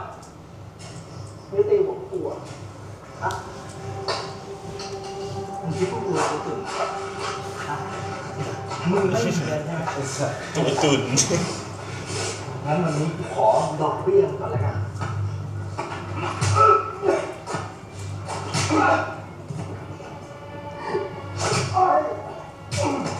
แต่3 คนนี้เขาเป็นสตาร์ทแมนจริงๆเป็นครูสอนสตาร์ท แต่วันนั้นอะที่ไปดูเบอร์ดีพีนั่งข้างแม่ดิวใช่ป่ะแม่ดิวบอกกูเว้ยว่าแบบดิวอะเหมือนแบบซีนไม่รู้ซีนนี้ป่ะนะ ไม่ใช่ซีนคือเวลาเขาถีบผมมันต้องโดนจริงๆมันแล้วมันเล่นจริงแบบไม่สตันแล้วแม่งกลับบ้านไปช้ำ ต้องช้ำทั้งตัว แต่ก็ยั้งแล้วป่ะหมายถึงว่ายั้งอะไรยังช้ำอยู่จะได้สุด ก็มันเล่นเองอะก็แบบ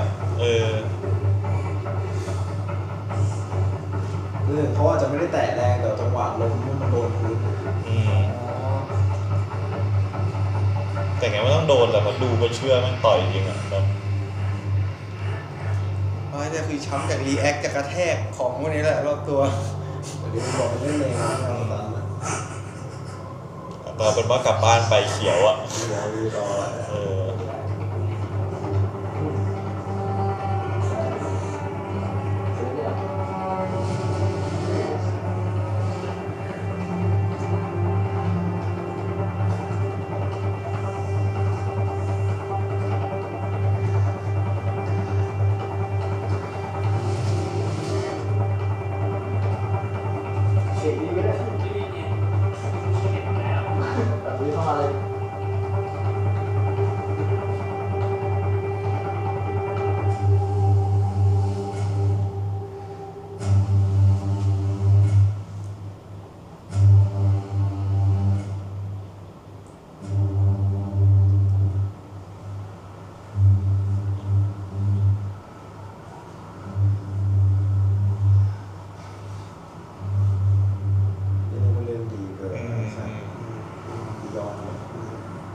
ซีนนี้เล่นดีมากเลย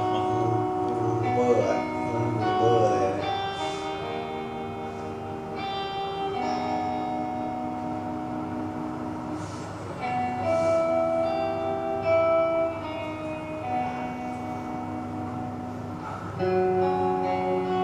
ถ้าเอาตามบทเหตุผลที่แบบสุดท้ายก็ไม่ไปเอาคืนเพราะอะไรวะไม่กล้าทำ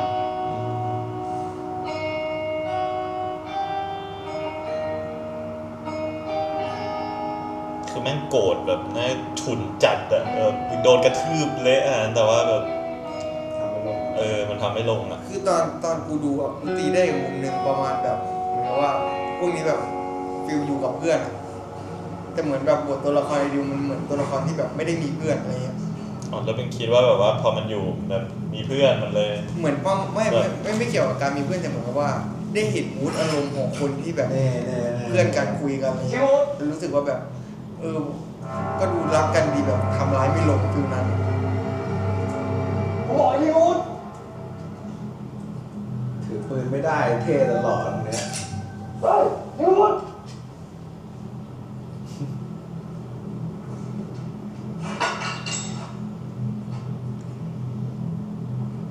ช้า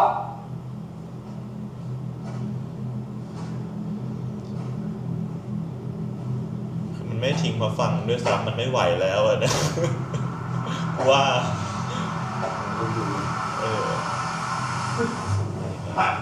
ไม่ไหวจริง คุณโง่แล้วเพื่อน โดนเละแล้ววะเหี้ย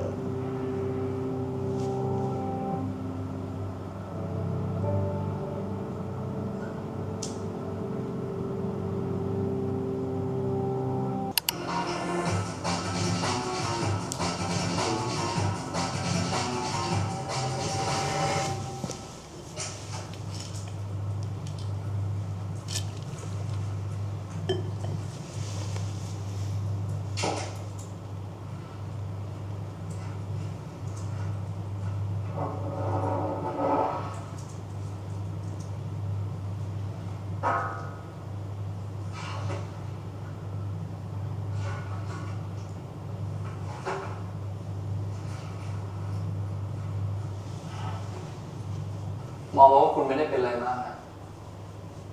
แค่แผลถลอกกับหัวแตกนิดหน่อยว่าแต่ใจผมเรียกคุณว่าอะไรดีปฏิมาชายกระชา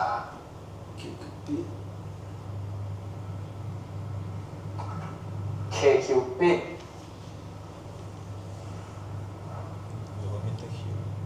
หรือมิสเตอร์คิว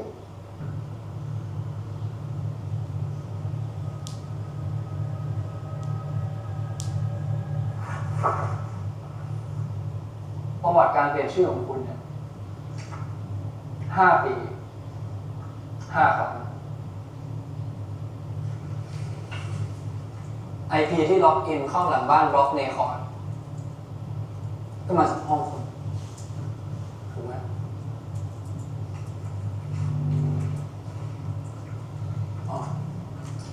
แล้วไหนยังใจไฟล์ต้นฉบับความละเอียดสูงที่คุณลบไปอีก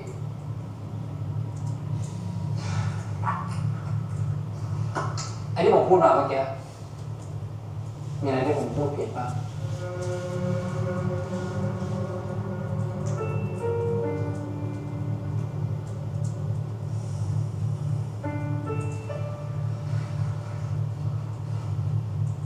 เนี่ยความเงียบไม่ช่วยอะไรนะครับโอเค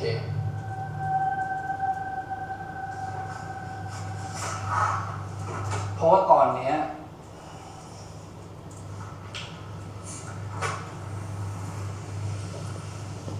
คุณคือผู้ต้องสงสัยคดีฆาตกรรมต่อเนื่องจริงๆไม่ได้ดีพอจะเข้าใจสถานการณ์ใช่ไหมครับ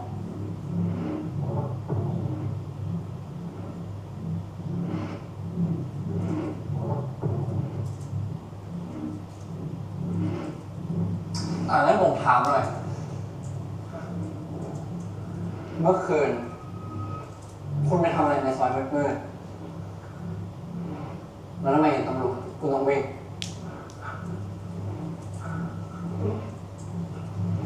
คือผมไม่ได้ทำนะเฮ้ยแล้วคนไปอยู่ที่ไหนวะจะเที่ยวถือค้อนตัวเปื้อนเลือดอยู่ซอยเปียกตอนคืน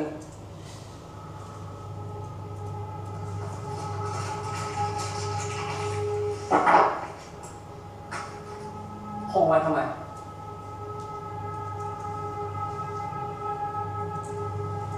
เอาไว้ทุบหวยที่เหลือคนต่อไปอ่ะ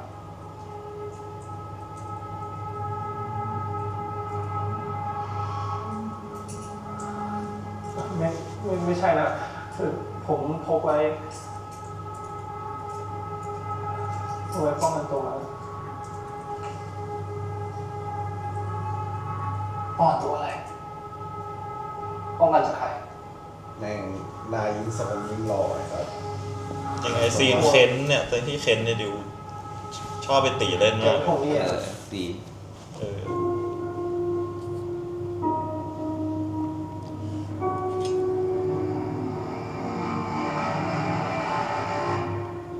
ไม่ได้อวยนะกูให้มันทั้งคู่10เลย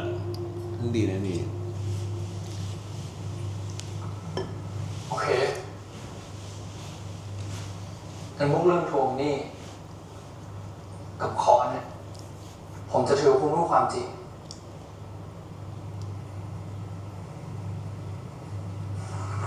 ให้ผมอธิบายดิ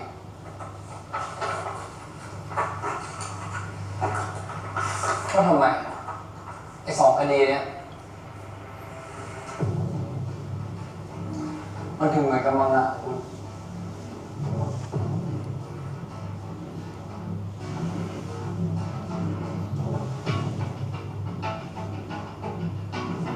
เป๊ะ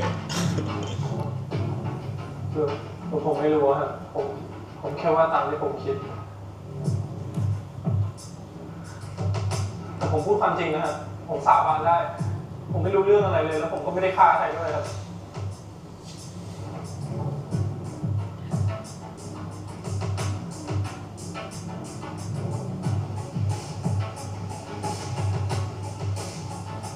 ผมครับ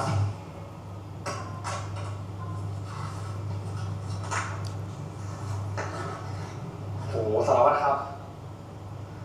ปอดหมอนี่มันนรกชัดๆเลยครับพ่อของเคคือหนึ่งในผู้ต้องหาคดีสถาบันการเงินไทยอินเวสท์เมนต์เมื่อ 20 ปีก่อน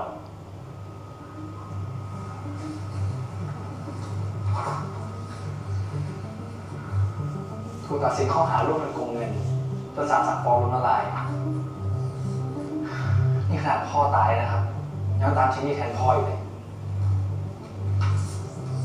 ผลตรวจอาวุธได้ใกล้ได้แล้วครับ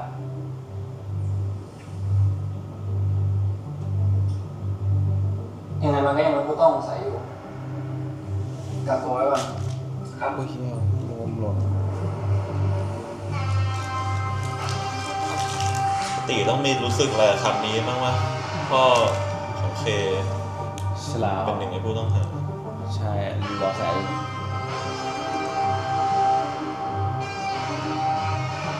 สิ่งที่ดูเหมือนเรื่องหมดเลยในตอนแรก วันนี้ทีมข่าวของเราได้พิสูจน์แล้วครับ ว่าปฏิเสธไม่ได้ว่ารายละเอียดทุกอย่างที่ฆาตกรทิ้งไว้ตรงกับมังงะเรื่องเนคอคำถามตอนนี้มีเพียงข้อเดียวฆาตกรจะอยู่แค่นี้ หรือจะมีเหยื่อเพิ่มขึ้นอีก เชฟเพื่อนโคตรโหดเลยอะเนี่ยแฮชแท็กตามหาในคอร์สยังคงติดเทรนด์ระดับหนึ่งกว่านี้ด้วยดูดิเจ๋งมาก นี่ทั้ง2 คนตอนนี้เนี่ยเป็นได้มากกว่าเด็ก อะไรวะในคอร์ส เพราะเธอพิสูจน์แล้วว่ามันคือเรื่องจริงตบมือให้น้องหน่อยครับ เอามาสร้างผลงานเลย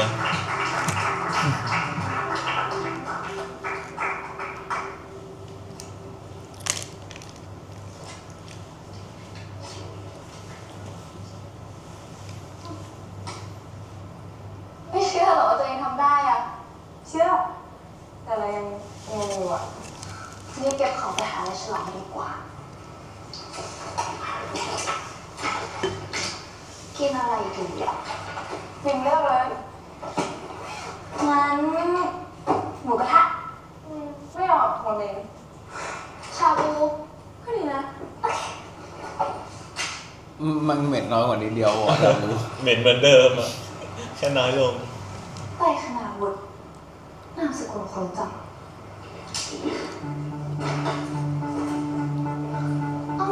แพลวรอก่อน จะฉุนเลย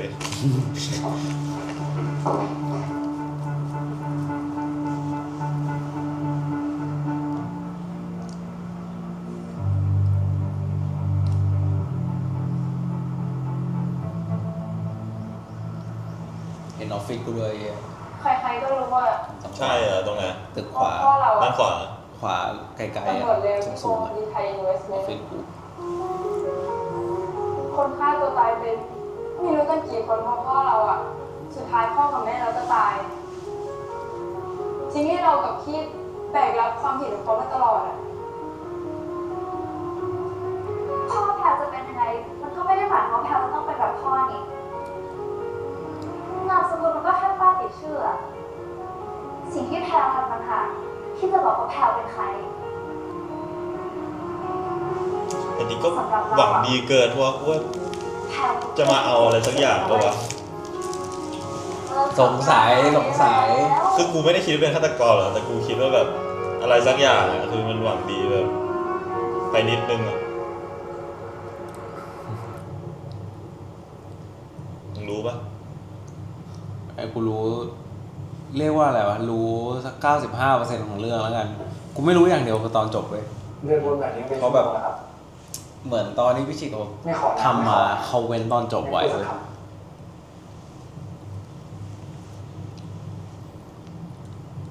เอาว่ากูมี10 EP กูรู้ถึง9อ่ะ10ไม่รู้จริงว่าแบบ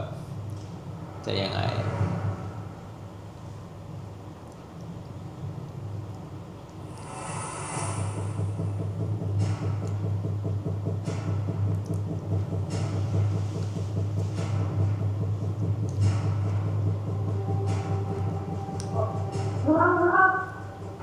คุณตำรวจครับดูท่านดูนะผมรู้นะว่าจะมีเหลืออะไรต่อไปอ่ะคุณตำรวจครับ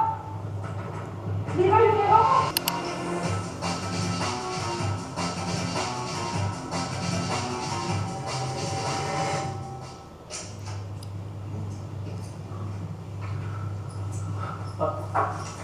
คุณตำรวจครับดูภาพพวกนี้อีกรอบได้ไหมครับผมคิดว่าฆาตกรไม่ได้จัดฉากเหมือนในการ์ตูนของผมเพื่อความสะใจอย่างเดียวครับฆาตกรกำลังสื่อสารและกำลังทิ้งคำใบ้ไว้ในที่เกิดเหตุแบบที่คนทั่วไปไม่มีทางเห็นแน่นอนอย่างรูปนี้ครับถ้าดูเพลินๆนะครับอาจจะเป็นรูปรอยนิ้วมือเหยื่อที่กำลังตะเกียกตะกายก็จริงครับแต่ว่าความจริงฆาตกรอาจจะทิ้งคำใบ้หมายถึงเลข 10ก็ได้ครับและเลข 10หมายความว่าอะไรหมายความว่าเหยื่อรายต่อไปจะมาจากในคอร์สตอนที่ 10นั่นก็คือคดีนี้ครับ ถ้าคือตามแบบมีคอร์สตอนหนึ่งมันฆ่าคนเลยเถอะใช่1 ตอน 1 คดีประมาณ เลือดทุบหัวเลือดอาบเอามือไปตะกุยพื้นยังไงต้องมี10 นิ้วป่ะ นี่โอ้โหนี่เป็นไม่เชื่อเลยนะตั้งแต่ตอนนั้นแล้วทำไมสารวัตรสงสัยหมอนี่จังเลยครับสารวัตรเนี่ยแหละงั้นทฤษฎีของคุณถูกแล้วคดีที่ 2อ่ะคดีปลัดกระทรวงมันทิ้งอะไรไว้อย่างคดีปลัดกระทรวงครับมาจากในคอร์สตอนที่ 10ก็จริงครับแต่ผมเคยใช้ฉากเนี้ยเป็นปกตอนของในคอร์สตอนที่14ในความคิดของผมนะครับผมคิดว่าฆาตกรกำลังบอกใบ้ว่าเหยื่อรายต่อไป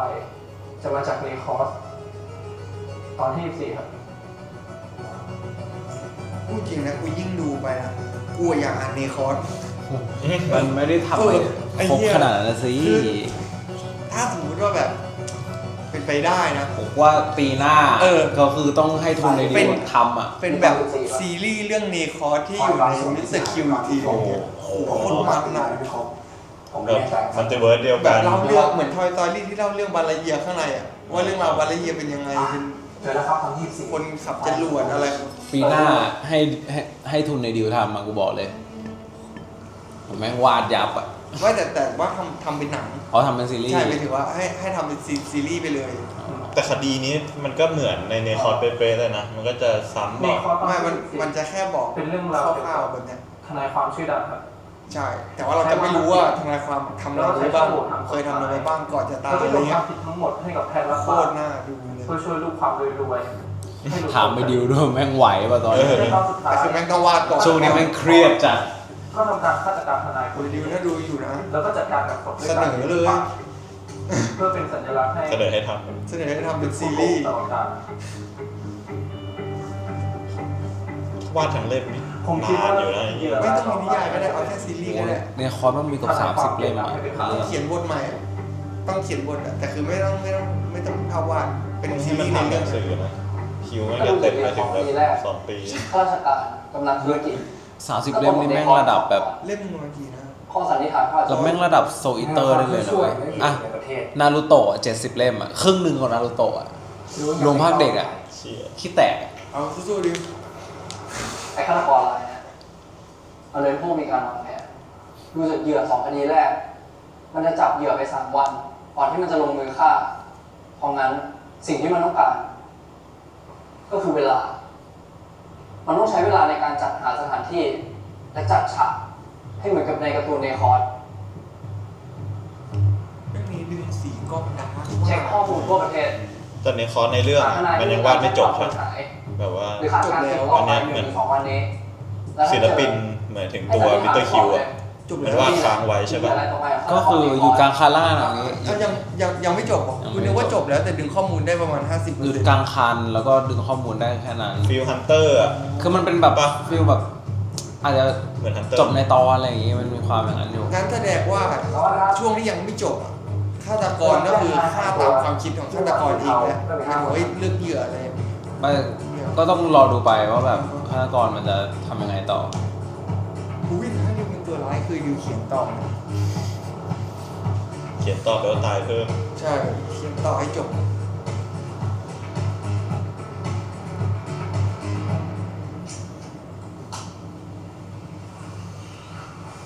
เพลงพิเศษกูจะมาอีกแล้ว อันนี้เพลงอะไร เดี๋ยวรอประโยคอะ ผมหิวอ่ะ ผมไม่อยากให้คุณไปพูดได้ว่าตำรวจดูแลผู้ต้องหาไม่ดี มึงพูดอะไรได้ขนาดนั้น เสียงก็เป็นแม่งเลย กินไปเถอะ มาแล้ว ผมไม่ได้ใส่อะไรลงไปหรอก เดี๋ยวน อกจากความหวังดีอ่ะ แล้วจะใส่เสน่ห์เข้าไปด้วยหรือเปล่าเนี่ย ไม่เคยเกิดมาเจอใครเหมือนเธอเยี่ยพิเศษอะเดี๋ยวตอน3มีอีก ตอน3ก็อีกเพลงหนึ่งแต่พิเศษกว่าเดิม พิเศษกว่าเดิม คือใครเป็นคนคิดขึ้นมาวะ กูไม่รู้ติ๊กต็อก จะ อะ ปั่นเลยไอ้เหี้ย มันหาเอาจริงว่า หาดิ แม่งมันคลิปติ๊กต็อกแบบไม่กี่คลิปที่กูแบบ ดูแล้วแม่งขำกากอะ ผมกลับได้จริงใช่ไหม แล้วแม่งตัดแบบพิเศษสลับหน้าไอ้ตีหน้าไอ้ดิวอะไรอย่างเงี้ยโคตรฮา คุณอ่ะต้องอยู่ในสายตาผม24 ชั่วโมงจนกว่าจะหาตัวทนายคนนั้นเจอ เราจะได้มั่นใจว่าคุณไม่ได้มาปั่นหัวเราเล่นไปด้วยกัน ผมกับติ๊กต็อกผมขอแบบว่า เพลงพิเศษ10 ตอน 10 เพลง เข้าน้ำแล้ว เอาให้เข้า เข้าด้วยจริง เหลืออีกเยอะเลย แม้ว่าสมศาสตร์ และอย่างที่ จักรยานสีแดงจะใส่ก็ได้นะ มึงจะใส่ตอนไหนจริงๆเลย คืนจันทร์นี่ซึ้งเลย ผมจักรยานสีแดงนี่เที่ยมากเลยว่ะคือจักรยานขี่เองไม่มีใครมามันไม่เกี่ยวไอ้เหี้ยอะไรกันเลยอ่ะทิวจักรยานของใครของมัน ใครซื้อมาวะ แตว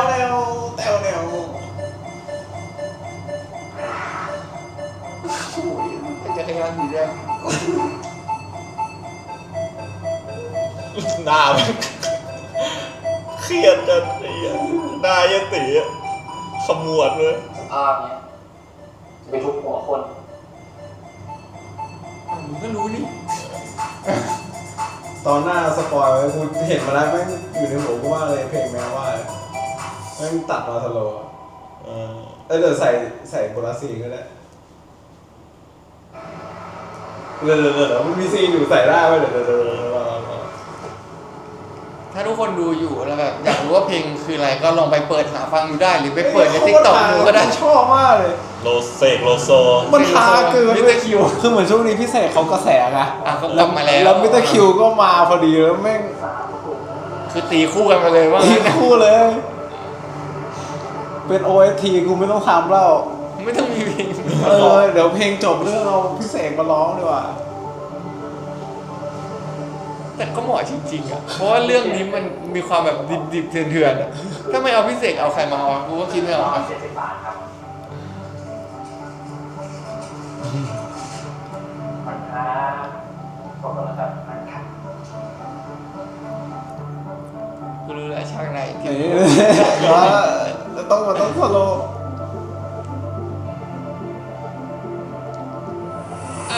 ก็เพราะว่าฉันชอบเธอตั้งแต่แรกเจอแต่ไม่กล้าบอก อย่างนี้ชอบจิ้นเหล ว่าย เธอนั้นจะมาหลอกคนบ้านนอก คนมันนอกเลยเลยลัด สมมติเอาหน้าฝันเป็นจริง อะไรครับ โคตรปังเลย 140 บาทครับใช่ครับ ไม่แต่มึงต้องไปหาดูเว้ยมันฮาจริงเว้ยกูขำแบบขำเลย อ๋อกูคิดออกแล้วจักรยานสีแดงเป็นอะไรดี อินโทรก่อนเข้าหนังจังหวะแนะนำ แนวจังหวะแนะนำอ่ะ โอเค จบไปแล้วสำหรับ2ตอนแรกเรีแอคชั่นของพวกเราเป็นไงบ้าง ชอบไหมตอนแรกจะทำ3ตอนแหละแต่ไม่ไหวละคือถ้าหน้าง่วงไปขอโทษด้วยคือ นี่มาถ่ายกันแบบ นี่ดึกมากแล้วอ่ะ นี่จะเที่ยงคืนอยู่แล้วอะแบบว่า มันหาเวลานัดยากจริง ใช่ แบบต้องรอคนกลับจากทำงานอะไรอย่างนี้ เดี๋ยวรอบหน้าสัญญาทำตอน3 4 5ก็คือตอน1ตอน2ตอน3ตอน4ตอน5แล้วก็6 7 8แล้วก็90แล้วก็90น่าจะเป็นอย่างนั้นนะรอติดตามกันด้วย ก็สำหรับ2ตอนแรกอ่ะมีให้ดูใน YouTube แต่ว่าสำหรับตอน3เป็นต้นไปอ่ะต้องดูในแอปวันดีนะคนไปสมัครแอปด้วย สมัครแล้วไปดูกันนะครับ หวังว่าจะชอบรีแอคพวกเรานะ มีอะไรแบบอยากฝากไหมอยากเดาเนื้อเรื่องอะไรไหม ถ้าของกูก็คือเมื่อกี้ก็คือมึงบอกว่าวาดไม่ครบเพราะงั้นกูคิดว่าเรื่องต้องดำเนินต่อให้ไอตัวนิยายในคอร์สเนี่ยให้จบเพราะว่ากูรู้สึกว่าถ้าในคอร์สวาดไม่จบจริงมันต้องมีการวาดต่อเพราะว่าตอนจบของในคอร์สน่าจะเป็นไคลแม็กซ์ซึ่งมันอิงไปสู่ไคลแม็กซ์ของมิสเตอร์คิวนี่คือความคิดกูแต่ว่าจะเป็นยังไงต่อเนี่ยไม่รู้อาจจะเป็นดิววาดหรือฆาตกรอาจจะคิดเองหรือจริงๆแล้วดิวมันเป็นฆาตกรอยู่แล้วและมันแค่ไม่วาดเฉยๆแต่ว่ามันคิดว่าอยู่แล้วว่าจะต้องเป็นใครอันนี้ก็ต้องไปตามต่อดูแล้วติจะแก้ปัญหายังไงก็แล้วแต่หรือว่าจริงๆแล้วดิวอาจจะเป็นคนดีที่พยายามหาวิธีกั้นแบบกันไม่ให้ฆาตกรไปฆ่าคนอื่นก็เลยเลือกที่จะไม่มีการเขียนต่อเพิ่มแต่ฆาตกรเอาไปคิดต่อเองจากคดีเมื่อ20 ปีก่อนฟิลนั้นสำหรับกูนะกูว่าไอ้ดิวเนี่ยมันอาจจะไม่รู้ว่ามิสเตอร์คิวเป็นคนวาดอันนี้มาแบบว่าเหมือนที่แบบว่าใช่หมายถึงว่ามันไม่รู้ว่าแบบมิสเตอร์คิวอีกคนนึงในร่างมันเป็นคนวาดเป็น2บุคลิกแบบเป็น2ที่แบบไม่รู้เลยไม่รู้จักกันแล้วแม่งก็เลยแบบตะลึงที่แบบว่าก็หน้ามันก็ดูไม่ได้นอนดีอ่ะเล่มนี้มาอยู่แล้วก็กูว่าในสำนักข่าวเนี่ยมันต้องมีคนที่แบบเกี่ยวข้องมั่งอ่ะกับคดีนะดาวมาตาก็มาดูหวังอะไรสักอย่างหวังมาหวังอ่ะแต่ไม่รู้หวังอะไรไม่รู้เหมือนกันหวังดีหรือหวังอะไรไม่รู้พี่ออฟก็น่าสงสัยใช่อาจจะเป็นเบื้องหลังก็ได้ในเรื่องของแบบคดีฆาตกรรมที่เหลืออะไรก็เป็นไปได้ส่วนฝั่งตำรวจนี่ที่มึงบอกสงสัยนีโอกูไม่สงสัยอะนีโอยังคือแม่กูแค่คิดในมุมว่าสมมุติแล้วตอนจบกลายเป็นว่าไอ้ดิวพี่ออฟและนีโอร่วมมือกันโอ้โหนีโอด้วยกูแค่คิดว่ามันเป็นไปได้หมายถึงว่าถ้าสมมุติว่ามีแค่พี่ออฟกับดิว2คนบางทีมันอาจจะไม่ครอบคลุมสถานการณ์ทั้งหมดแต่ถ้าสมมุติว่ามีนีโอมาอีกคนนึงการที่ตีจะไปเจอเบาะแสก่อนที่เขาจะตายมันค่อนข้างยากใช่ก็เลยคิดว่าแบบก็เป็นไปได้แต่หลักคิดแค่ว่าจริงๆแล้วแบบพี่ออฟกับดิวเนี่ยอาจจะร่วมมือกันก็ได้ถ้าในกรณีที่ดิวเป็นตัวร้ายก็เดี๋ยวรอดูช่วงตอนดูตอนจบค่อยกลับมาดูว่ามึงจะได้แอคหรือมึงจะหน้าแตกที่เดาไม่น่าแตกหรอกก็เป็นแค่ทฤษฎีทุกคนอันนี้มันยังไม่มีใครรู้ไงทุกคนยังไม่รู้กันใช่ไหมแต่ถ้าเดาถูกก็ได้แอคใช่แต่คือถ้ามันถูกแล้วคุณจะดูอะไรกันนะครับใช่ต่อให้ผมรู้จริงผมก็พูดให้ไม่ถูกหรอกคุณจะได้เอาไปเดาต่อใช่รู้จริงก็พูดให้ไม่ถูกจริงแล้วผมอาจจะรู้อยู่แล้วก็ได้แต่ผมก็แกล้งทำเป็นไม่รู้ หรือทุกคนลองคิดว่าเรื่องจริงๆ ต่อจากนี้จะเป็นยังไงก็ลองเม้นต์มา ใช่ เม้นต์มาคุยกันก็ได้ ลองเม้นต์มา ถ้าใครคิดเห็น เราจะได้ดูว่าแบบคนส่วนใหญ่คิดว่าไง ใช่หรือถ้าใครเห็นด้วยกับนิกหรือเห็นด้วยกับขิงก็เม้นต์ได้ว่าทฤษฎีนิกน่าสนใจทฤษฎีขิงน่าสนใจอะไรอย่างนี้ส่วนทีมมันรู้อยู่แล้วไม่ต้องถามเรื่องของมันไปแล้วกัน นั่นแหละก็อย่างที่บอกอะทุกแบบไดอะล็อกทุกซีนนี่แบบกล้องแผ่นอะมันมี ความหมาย มันมีบอกแถมหมดจริง ๆใบแล้วนะนี่คือคำใบ จากแบบต้องตั้งใจดูจริงคือเรื่องนี้มันคือด้วยความที่เนื้อเรื่องมันเยอะแล้วแบบเอพิโซดมันน้อยด้วยเขาก็เลยแบบเอาจริงมันไม่ค่อยมีแอร์ไทม์แบบทิ้งอะคือมันสำคัญหมดอะไรเงี้ยก็ทุกคนอ่ะก็อาจจะต้องลองคิดว่าตัวเองเป็นสารวัตรพัดสืบไปพร้อมกับเรื่องเลยเหมือนที่ทีอะแบบเวลามันเข้าไปอยู่ในจุดเกิดเหตุหรือว่าแบบอะไรสักอย่างมันต้องเก็บทุกอย่างมันต้องสังเกตทุกอย่างว่าแบบมันมีอะไรที่แปลกๆหรือว่าแบบมีพิรุธหรือจุดสังเกตหรือเปล่าทุกคนก็อาจจะต้องลองแทนตัวเองเป็นสารวัตรแบบที่เข้าไปอยู่ในเรื่องคอยสังเกตไปพร้อมกันใช่จริงว่ะอันนี้คือพูดจริงเพราะว่าสิ่งที่สารวัตรพัดเห็นนะมันก็คือสิ่งเดียวกันที่เราเห็นเพราะว่าเขาเอาออกซีนมาก็น่าสนใจเลยอันนี้น้องสิงห์พูดมาตาพูดนิโอพูดอ่ะทุกไดอะล็อกอ่ะมีผลหมดขั้นหมดใช่โอเคก็ฝากติดตามกันต่อด้วยนะครับกับมิสเตอร์คิวมังงะสั่งตายตอนต่อไปก็วันนี้พวกเราขอตัวลาไปก่อนนะครับผมบ๊ายบายครับเจอกันฮะ